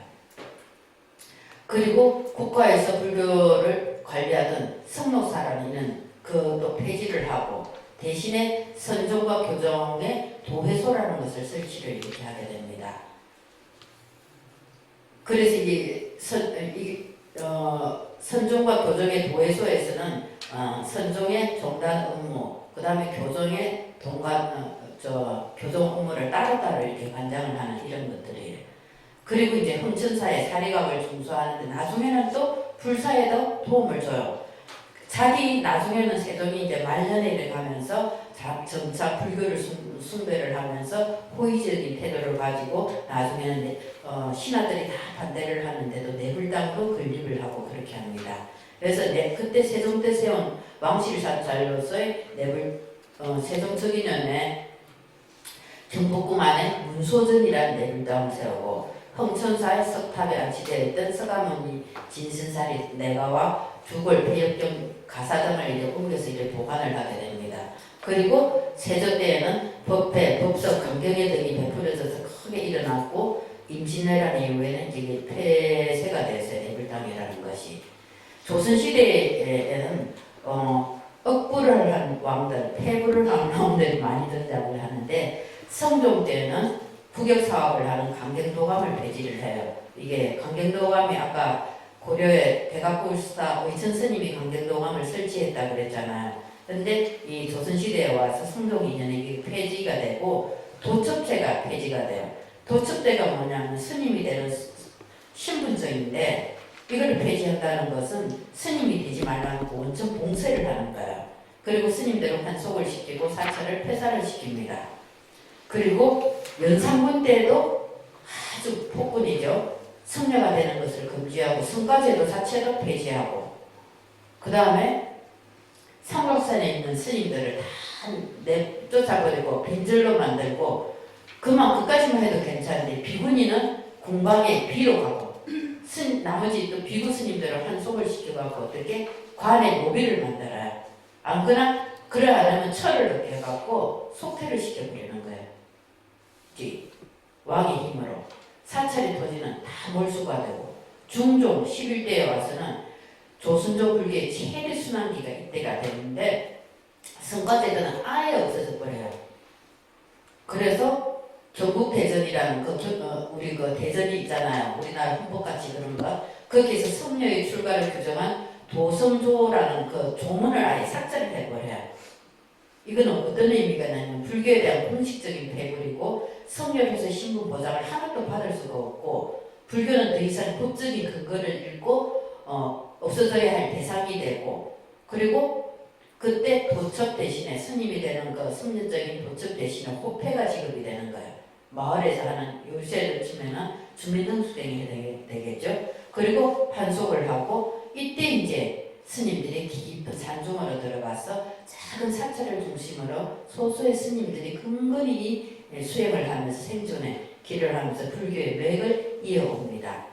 그리고 경주에 있는 동호회 불상을 부수어갖고 군에 이제 무기를 만들고 원각산을 헐어가지고 원각산 사찰을 헐어갖고 목재를 민가의 건축재로 사용을 하고 국가적인 토목공사에 스님들을 이렇게 일을 시키고 토지 사찰과 사찰의 토지라든지 노비를 다 몰수를 하고 또 인조 때에도 스님들이 도성 출입을 금하는 걸 인조 때에도 한 번 더 하게 됩니다.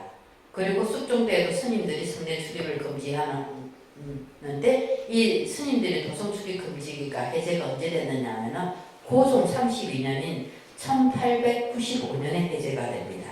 이제 조선 말에 해당이 되죠, 이때가.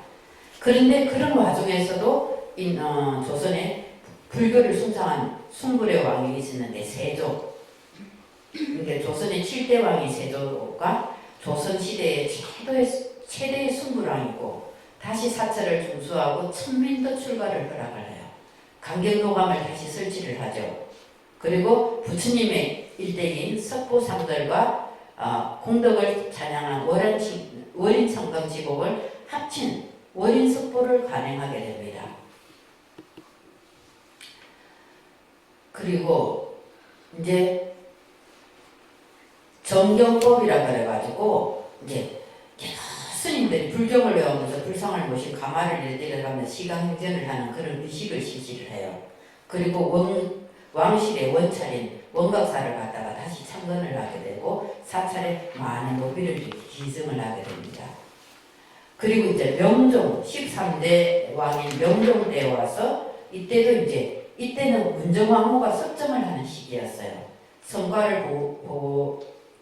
시험 제도를 부활을 하고 이때는 보스님이 활약하던 시기인데 조선 불교의 중흥기에 해당이 됩니다.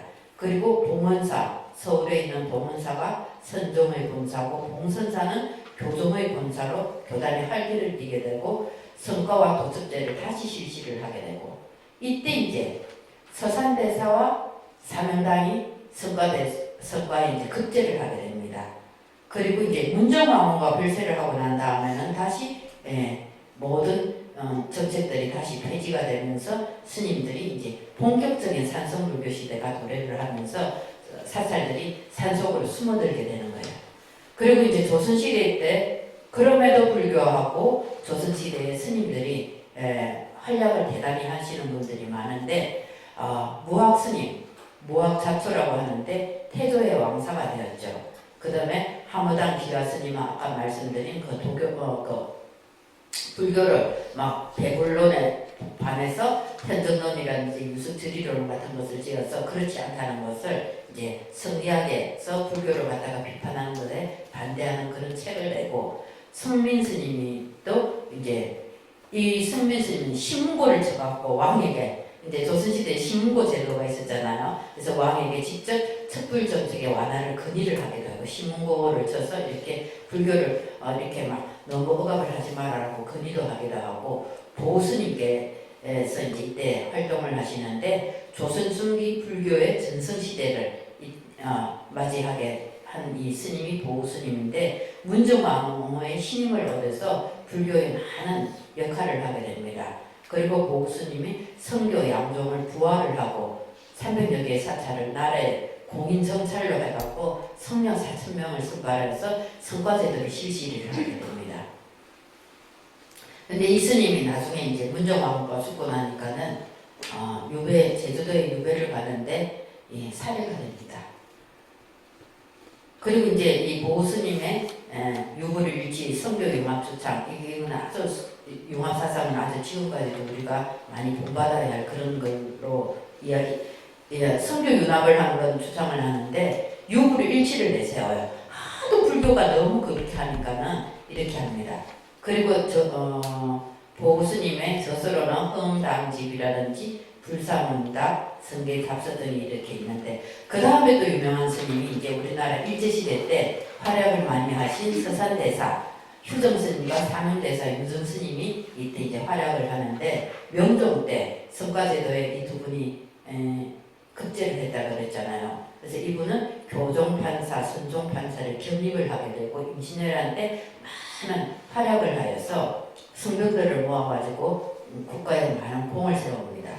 그리고 이 서산 스님의 사상은 교학과 선을 같이 닦아야 된다 하고 견성연불 유불도 합의를 이렇게 주창을 하고 성가기감이라는 유명한 서적이 있는데 수행하는 스님들 우리나라 화두선을 하시는 스님들은 이 성가기감을 아주 기본으로 누구든지 봐야 하는 그런 교재로 저희들이 삼고 있어요. 마지막은 묘향산에서 여생을 이렇게 보냈다고 하고 그리고 이제 사명대사, 휴성대사의 서산의 대사의 제자지요.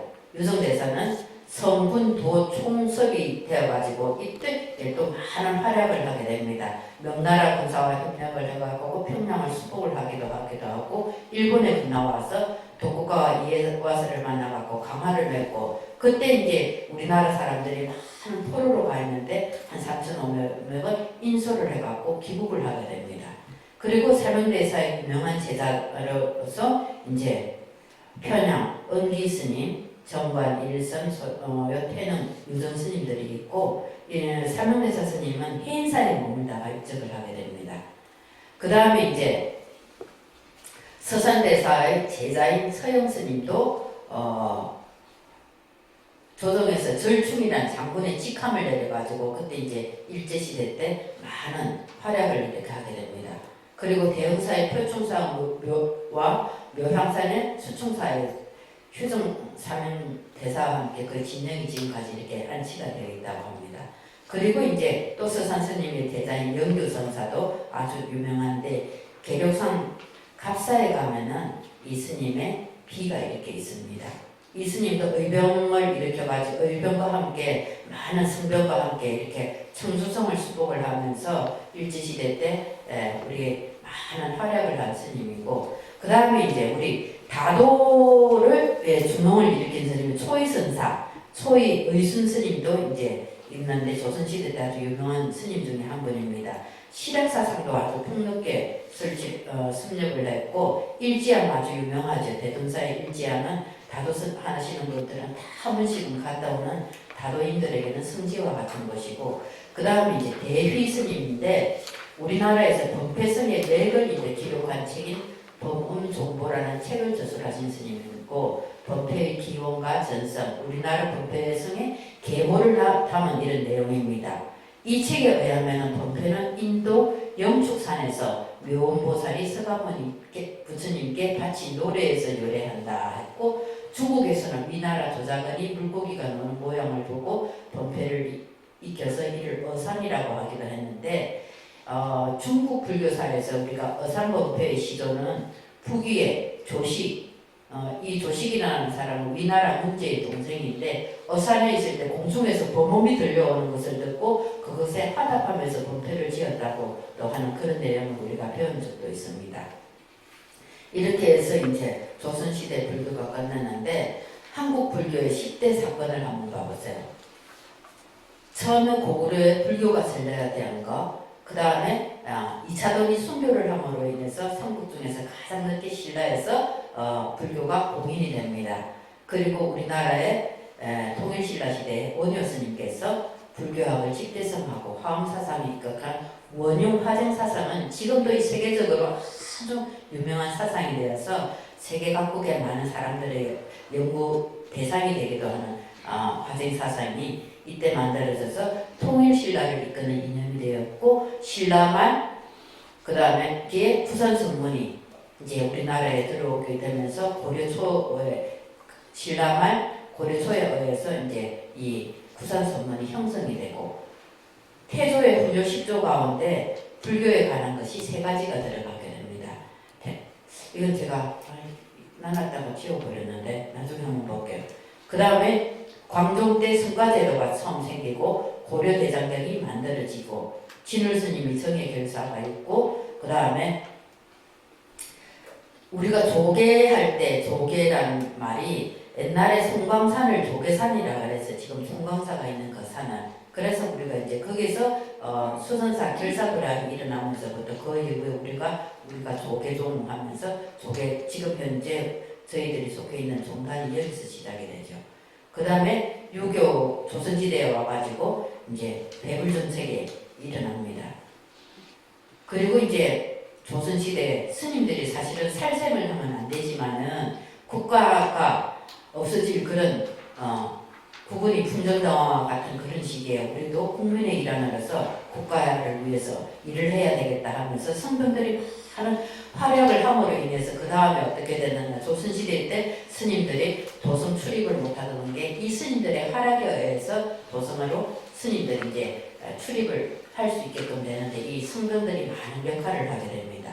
이렇게 해서 불교가 지금까지 이어서 내려와서 오늘날 있는데, 오늘의 우리는 이런 불교적 역사를 보고 어떠한 일을 해야 될지 한번 곰곰이 생각해 보면은 다른 거 없어요. 스님들은 수행 열심히 하시고 우리 부자님들은 불교를 제대로 배워서 삶 속에서 불교를 실천을 하셔야 돼요. 그리고 불자들이, 스님들은 교제활동을 안 하니까 불자들 여러분들이 부자 되세요. 부자 되어갖고 절에 많이 후원을 해주세요. 후원을 하라는 것은 잘못된 스님한테 후원을 하면 안 되고 열심히 사시는 스님들에게 후원을 하라는 말이에요. 요즘 시대에 와서 보니까 제가 우리 역사를 이렇게 비추어 볼 때 우리나라 역사의 경우에는 고려시대에 또 그렇고 사찰에 재물이 너무 국가적인 재원이 많고 이러니까 사찰이 좀 풍기가 혼란해지는 경향도 있고, 그래서 스님들이 조금 이제 재물에 눈을 돌리기 시작하면은 불교가 망조가 되더라고요. 그래서 여러분들이 후원을 하는 스님을 잘 보셔야 돼.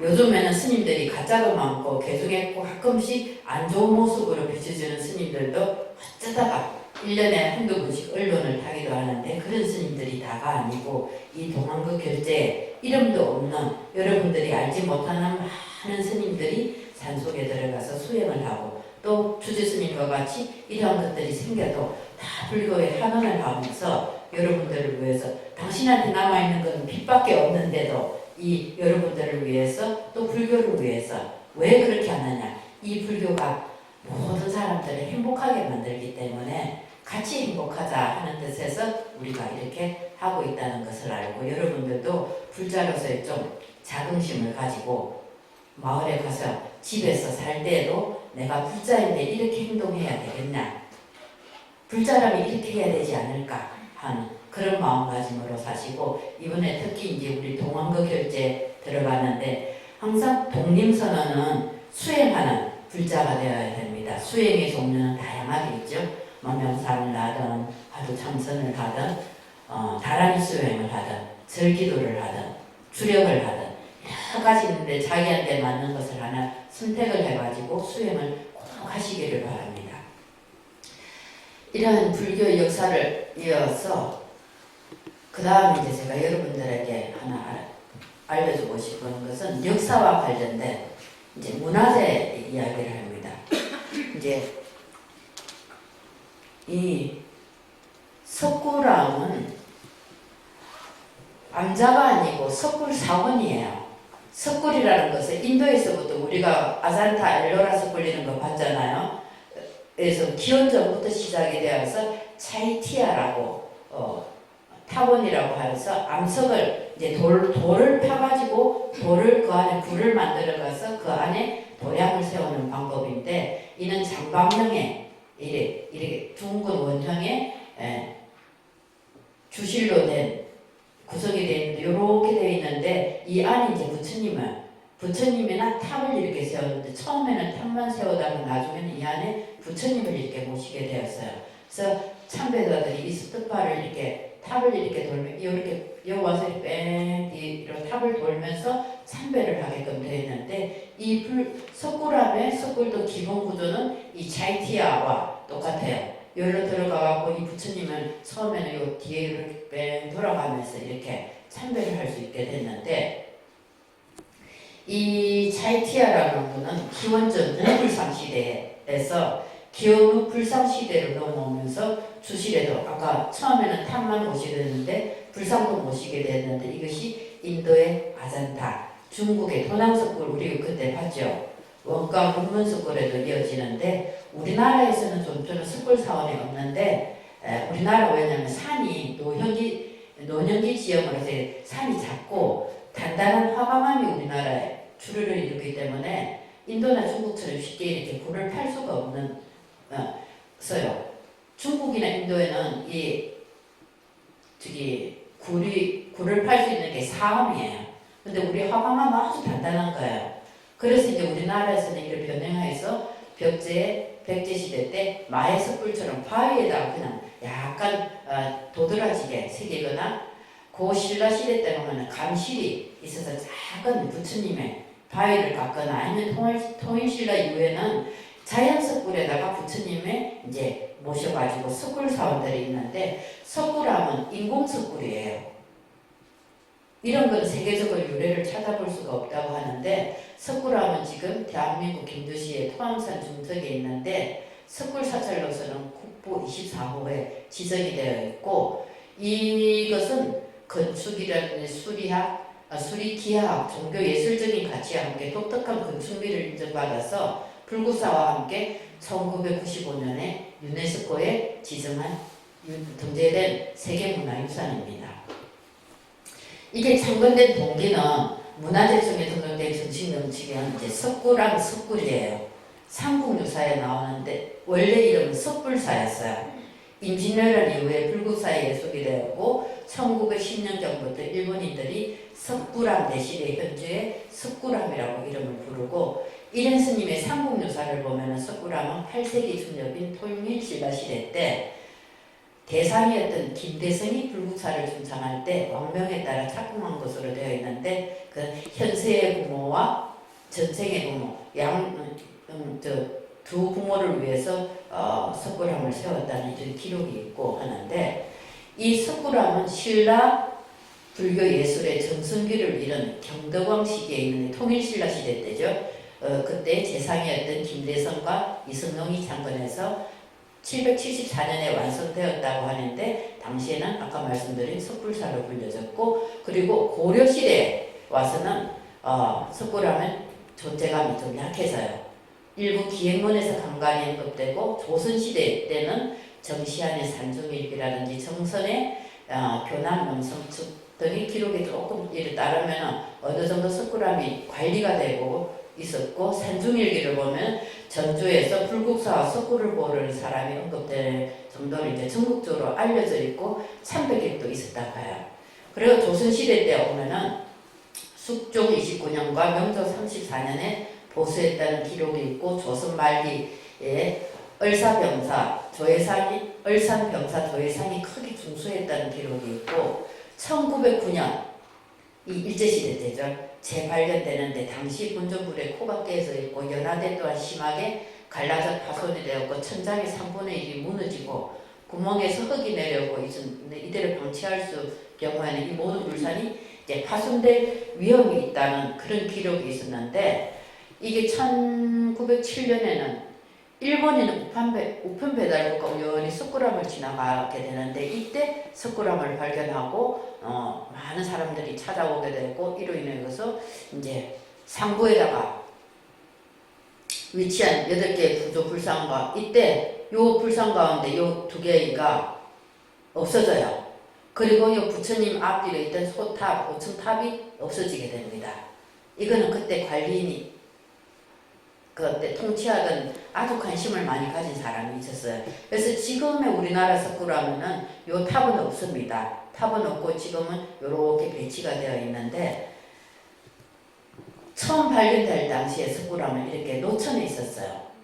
햇빛을 이렇게 받고 이렇게 안에 불이 이 앞에 지금 여기 이렇게 뭐가 설치가 되어 있어요. 보가 이렇게 있어가 앞에 설치가 되어 있는데 그리고 1909년 석굴암에 퇴락하면서 이렇게 막 구멍이 나고 이렇게 막 헐어져 갖고 지금 엉망이 되어 있죠.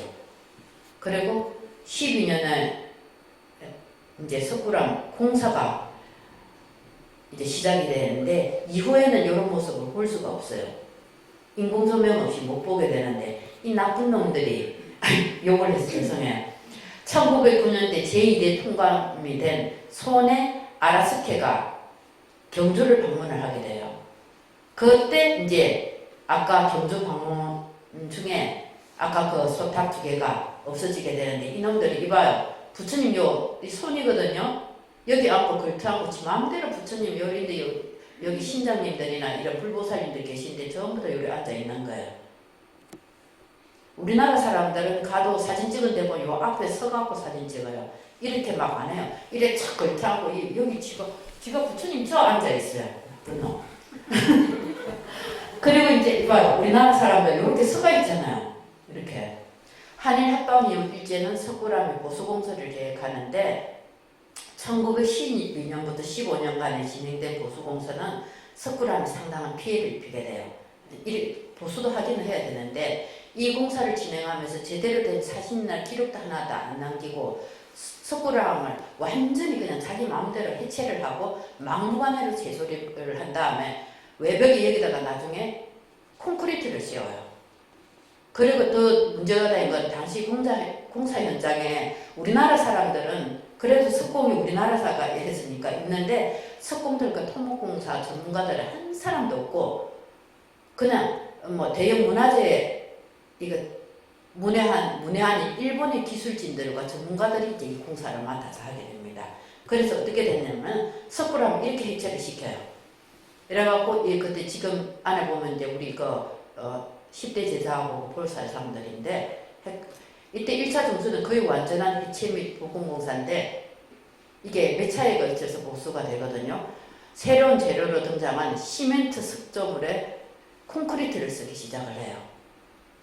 그때 당시에는 이 콘크리트라는 게 뭐 엄청난 재료였겠지. 새로 나온 거. 아까 요 부분을 조금 더 보면은 부처님을 요렇게 했는데 그 당시 때도 서양 사람이 사진을 찍어 놓은 게 있었어요. 이래갖고 했는데 이래갖고 이제 이렇게 나무를 이렇게 무너지지 않게끔 이렇게 해갖고 지금 이렇게 비계에 들려서 본전불과 이 청계석이 이렇게 되는데 이제 이렇게 해갖고 이 앞에서 버팀목을 이렇게 설치한 데서 이제 일본 관원들이 이렇게 사진을 찍어요. 그래갖고 이제 이걸 세면을 확 엎어버리게 됩니다. 일제시대 때 보수공사가 첫 번째 석굴암 붕괴 직전인데 천장이 새갖고 불상이 직접 비를 맞고 주변의 불상도 배치도 불분명하고 전체의 반 이상이 흙에 파묻혀 있었어요. 이런 식으로 이게 흙에 다 이렇게 파묻혀 있었어요. 그런데 최초의 보수회에는 비가 그럴 때 보수를 했는데도 비가 새는 거예요. 그러니까 그 보수한 콘크리트가 그때 보수할 때 콘크리트가 사용이 되었는데 이때 이제 잘못한 거예요. 건축에 대해서 너무 모르고 콘크리트를 그냥 엎어버렸기 때문에 외면상으로는 수리가 된 것 같은데 석굴암 안을 이제 복원을 할 수가 없게 되는 거예요. 그때 이때 본전불 아래 지하수에 석굴 내 지하수요가 이렇게 모여서 밖으로 배출이 되는 수로장치가 있었는데 이걸 일본이 이 수로장치를 없는 장치를 만들어 가지고 이것을 막아버리게 돼갖고 이것 때문에 차가워진 돌에 수분이 맺히는 결도 현상이 생기게 됩니다. 이 나쁜 놈들 너무 모르고 무식하게 해갖고 나서 이제 이렇게 됐어요. 이런 게 없었잖아요. 이게 없었는데 이렇게 생기게 됩니다. 그리고 이제 저 먼 산에서 보면 이제 이렇게 보이지. 일제시대. 그리고 이제 내부에 벽과 불상 표면에 나타나는 이제 이끼가 많이 끼게 돼요. 그게. 그래 지하수로를 막아버린 결과로 이제 결 현상이 나타나는데 이게 이제 해방이 되면서 우리나라에서도 다시 61년부터 63년간에 걸쳐서 정부 주도하에 보건공사를 하는데 이건 상황을 더 악화를 시키게 돼요. 전문가들이 이제 공사 계획을 막 백지화하고 다시 할 것을 건의도 하지만 정부에서 이때가 이제 5.16 혁명 정부가 이제 박정희 정권 때죠. 그래 공사 내용이 막 그냥 묵살하고 진행이 되는데 석굴암 위에 다시 도명으로 콘크리트를 더 얹어요. 그리고 이거로 인해 갖고 안에 또 더 엄청난 습기가 문제가 생기니까 석굴암 내부를 완전히 밀폐하고 그 안에 에어컨 가동을 시켜서 해동을 하려고 해결책을 내요. 근데 이것도 또 더 문제가 되어 갖고 막 에어컨이 돌아가면은 소음 때문에 그 진동이 있게 돼요. 그래서 미세하게 금이 가게 되고 또 이 때문에 또 내부에 발생한 이끼를 제거하려고 막 고온 스팀으로 지속적으로 청소를 해주고 갖고 석상에 막 이중 삼중으로 이제 손상을 입히게 되는데 이때 시멘트로 한 번 더 엎게 되는 거예요. 이래 되면 이게 어떻게 됐냐면 처음에 이렇게 있었는데 일제시대 때 1차 콘크리트가 이렇게 한 번 더 해져요. 이 옆에 단면으로 보면 이래요. 그래갖고 이렇게 이제 돌을 나눠두고 나중에 이제 2차 우리나라 때 다시 한 번 더 콘크리트하고 또 한 번 더 세워지고 요 위에 흙을 이렇게 덮어갖고 요 이제 빈 공간을 만들어갖고 했는데 이거는 이제 어떻게 할 수가 없게 저거는 이제 비 새는 거를 막으려고 했는데 사실은 비가 오는 게 아니고 이 안에 있던 우물과 관련된 그런 문제였어요. 이번 콘크리트를 1m 도움을 만들고 해치한 돌을 콘크리트로 또 갖다 붙이고 제대로 고쳐지지 않아갖고 석굴암에 습기가 차있는데 여기에 1960년대 우리나라에서 보수공사를 하면서 이것 비가 샌다고 해갖고 그 위에 콘크리트를 더 엎었잖아요. 습기가 차는 것은 비가 새는 것이 아니고 결려 현상인데 신라 시대에는 불상 밑에 감로수를 두어갖고 천년 통풍이 되게 했어요. 그리고 바깥에도 석굴암이 바깥에 햇볕에 노출이 되어 있고 위에도 통풍이 되고 위에 공기가 이래 되면서 순환이 되면서 통풍이 되고 밑에 이제 감로수라는 물이 있는데 지금 석굴암 그 밑에 보면 우물에 감로수라고 있는데 사실은 그게 석굴암 부처님 밑에 있었어요. 그래서 천년 통풍이 되게 해서 습기가 차지 않는데 그 통풍을 일제시대 때 막아버리니까 습기가 차게 된 거예요. 이걸 모르고 우리나라가 2차 60년대 할 때 그 위에 콘크리트를 한 번 더 얹으니까 습기가 더 차게 되는 거예요. 그러니까 나중에는 에어컨을 넣고 하지만 이제 이거는 문제가 된 거죠. 그래서 석굴암 성면의 결도 현상은 성면의 온도 조절이 균형을 잃은 데서 일어났는데 일제 때 보수하기 이전 즉 원형에는 석굴 밑에 두 개의 샘물이 있었어요. 그 석굴 바닥에 온도가 조각에 있는 벽면보다 낮아갖고 바닥에만 결로 현상이 생기고 풍화작용도 요 밑에만 일어났는데 나중에는 어떻게 이 보수공사 때 바닥을 이제 강해로 보강하고 샘물을 연관을 해가지고 돌리갖고 저 요석 뒷면에 콘크리트를 다 덮어버리기 때문에 온도가 낮아져서 정교한 조각이 있는 벽면에 이제 물기가 새이는 거예요. 어떤 거냐면은 우리가 되게 더운 날에 저번에 우리 저때 저만식 할 때 요 올라오는 계단에 결로 현상이 생겼어요. 그날 바깥에 날씨는 비가 왔나? 그 습기가 있는데 안에 이제 공기가 그걸 마르게 해줄 수 있어야 되는데 우리가 그날 막 문을 열어놓고 했어요. 바깥 습기가 들어오면서 그 결로 현상이 중간에서부터 이렇게 생기더라고. 이런 식으로 이 돌에도 안에 온도가 안 맞아. 바깥 온도가 안에 온도 사람들이 많고 우리는 그러니까 이 안이 더 따뜻했어요. 그러니까 결로 현상이 생기더라고. 이게도 마찬가지. 그 불국사에도 바깥 온도하고 안에 온도가 온도차가 나면서 돌이니까 결로 현상이 생기는데 그것을 신라시대에 때는 그 밑에 우물을 만들어갖고 그 온도가 차게 물이 있으면 온도가 내려가거든요. 내려가니까 이제 그걸 해서 이 전체 구령 온도 변화가 없게끔 해주는데 밑에 우물 가까이만 결로 현상이 생겼는데 이것들이 나중에는 일제시대 때 이제 잘못 공사한 걸로 인해가지고 그걸 다 막아버리고 위에 세면을 치고 이래 보니까는 물이 어떻게 습도가 갈 수가 없어가지고 실내에 스며든 수면은 섭씨 0.1도 차이만 있어도 차가운 쪽에서 물 분자 이동이 저하돼서 결로 현상이 일어난다고 해요. 이 사실을 신라 사람들이 이미 알고 있었어요.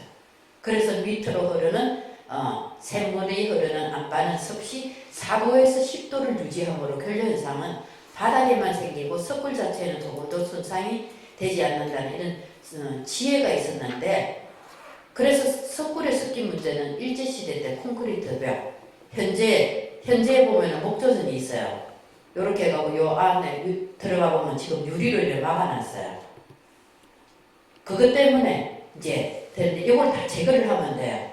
그런 현실적으로 지금 너무 어려운데 멀리서 보면 이래요. 이 지금 봉투가 보이죠? 그 위에 본래 석굴에 여기 흙이 있는데 여기다 굴을 파가지고 그 안에 부처님이 이렇게 저 석굴을 만들어가지고 지금 요 앞에다가 기와집을 이렇게 나무로 된 집을 짓고 그 안에 들어가 보면 유리로 되어 있어요.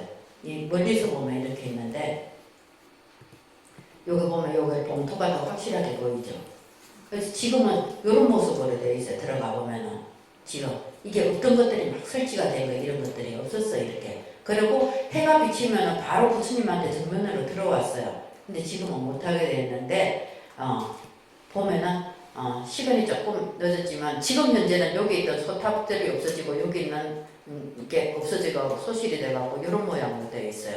여기는 본존불과 여기 10대 제자와 보살들이 있고 여기 협시 무신장들이 있는데 가까이서 보면 이러죠. 여기는 10대 제자, 범천들이 있어요. 범천 제사, 여기 가보면은, 이걸 제가 펴서 보여요. 자, 내려가서. 여기 보면은, 이 그림을 제가 일단 배워볼게요. 본전본이 있으면 10대 제자와 제석청, 범천, 문수보살, 도현보살, 사리불, 보살 10대 제자가 이렇게 쭉 있어요. 안 나옵니다. 안 나와. 이게 가끔씩 이러더라고.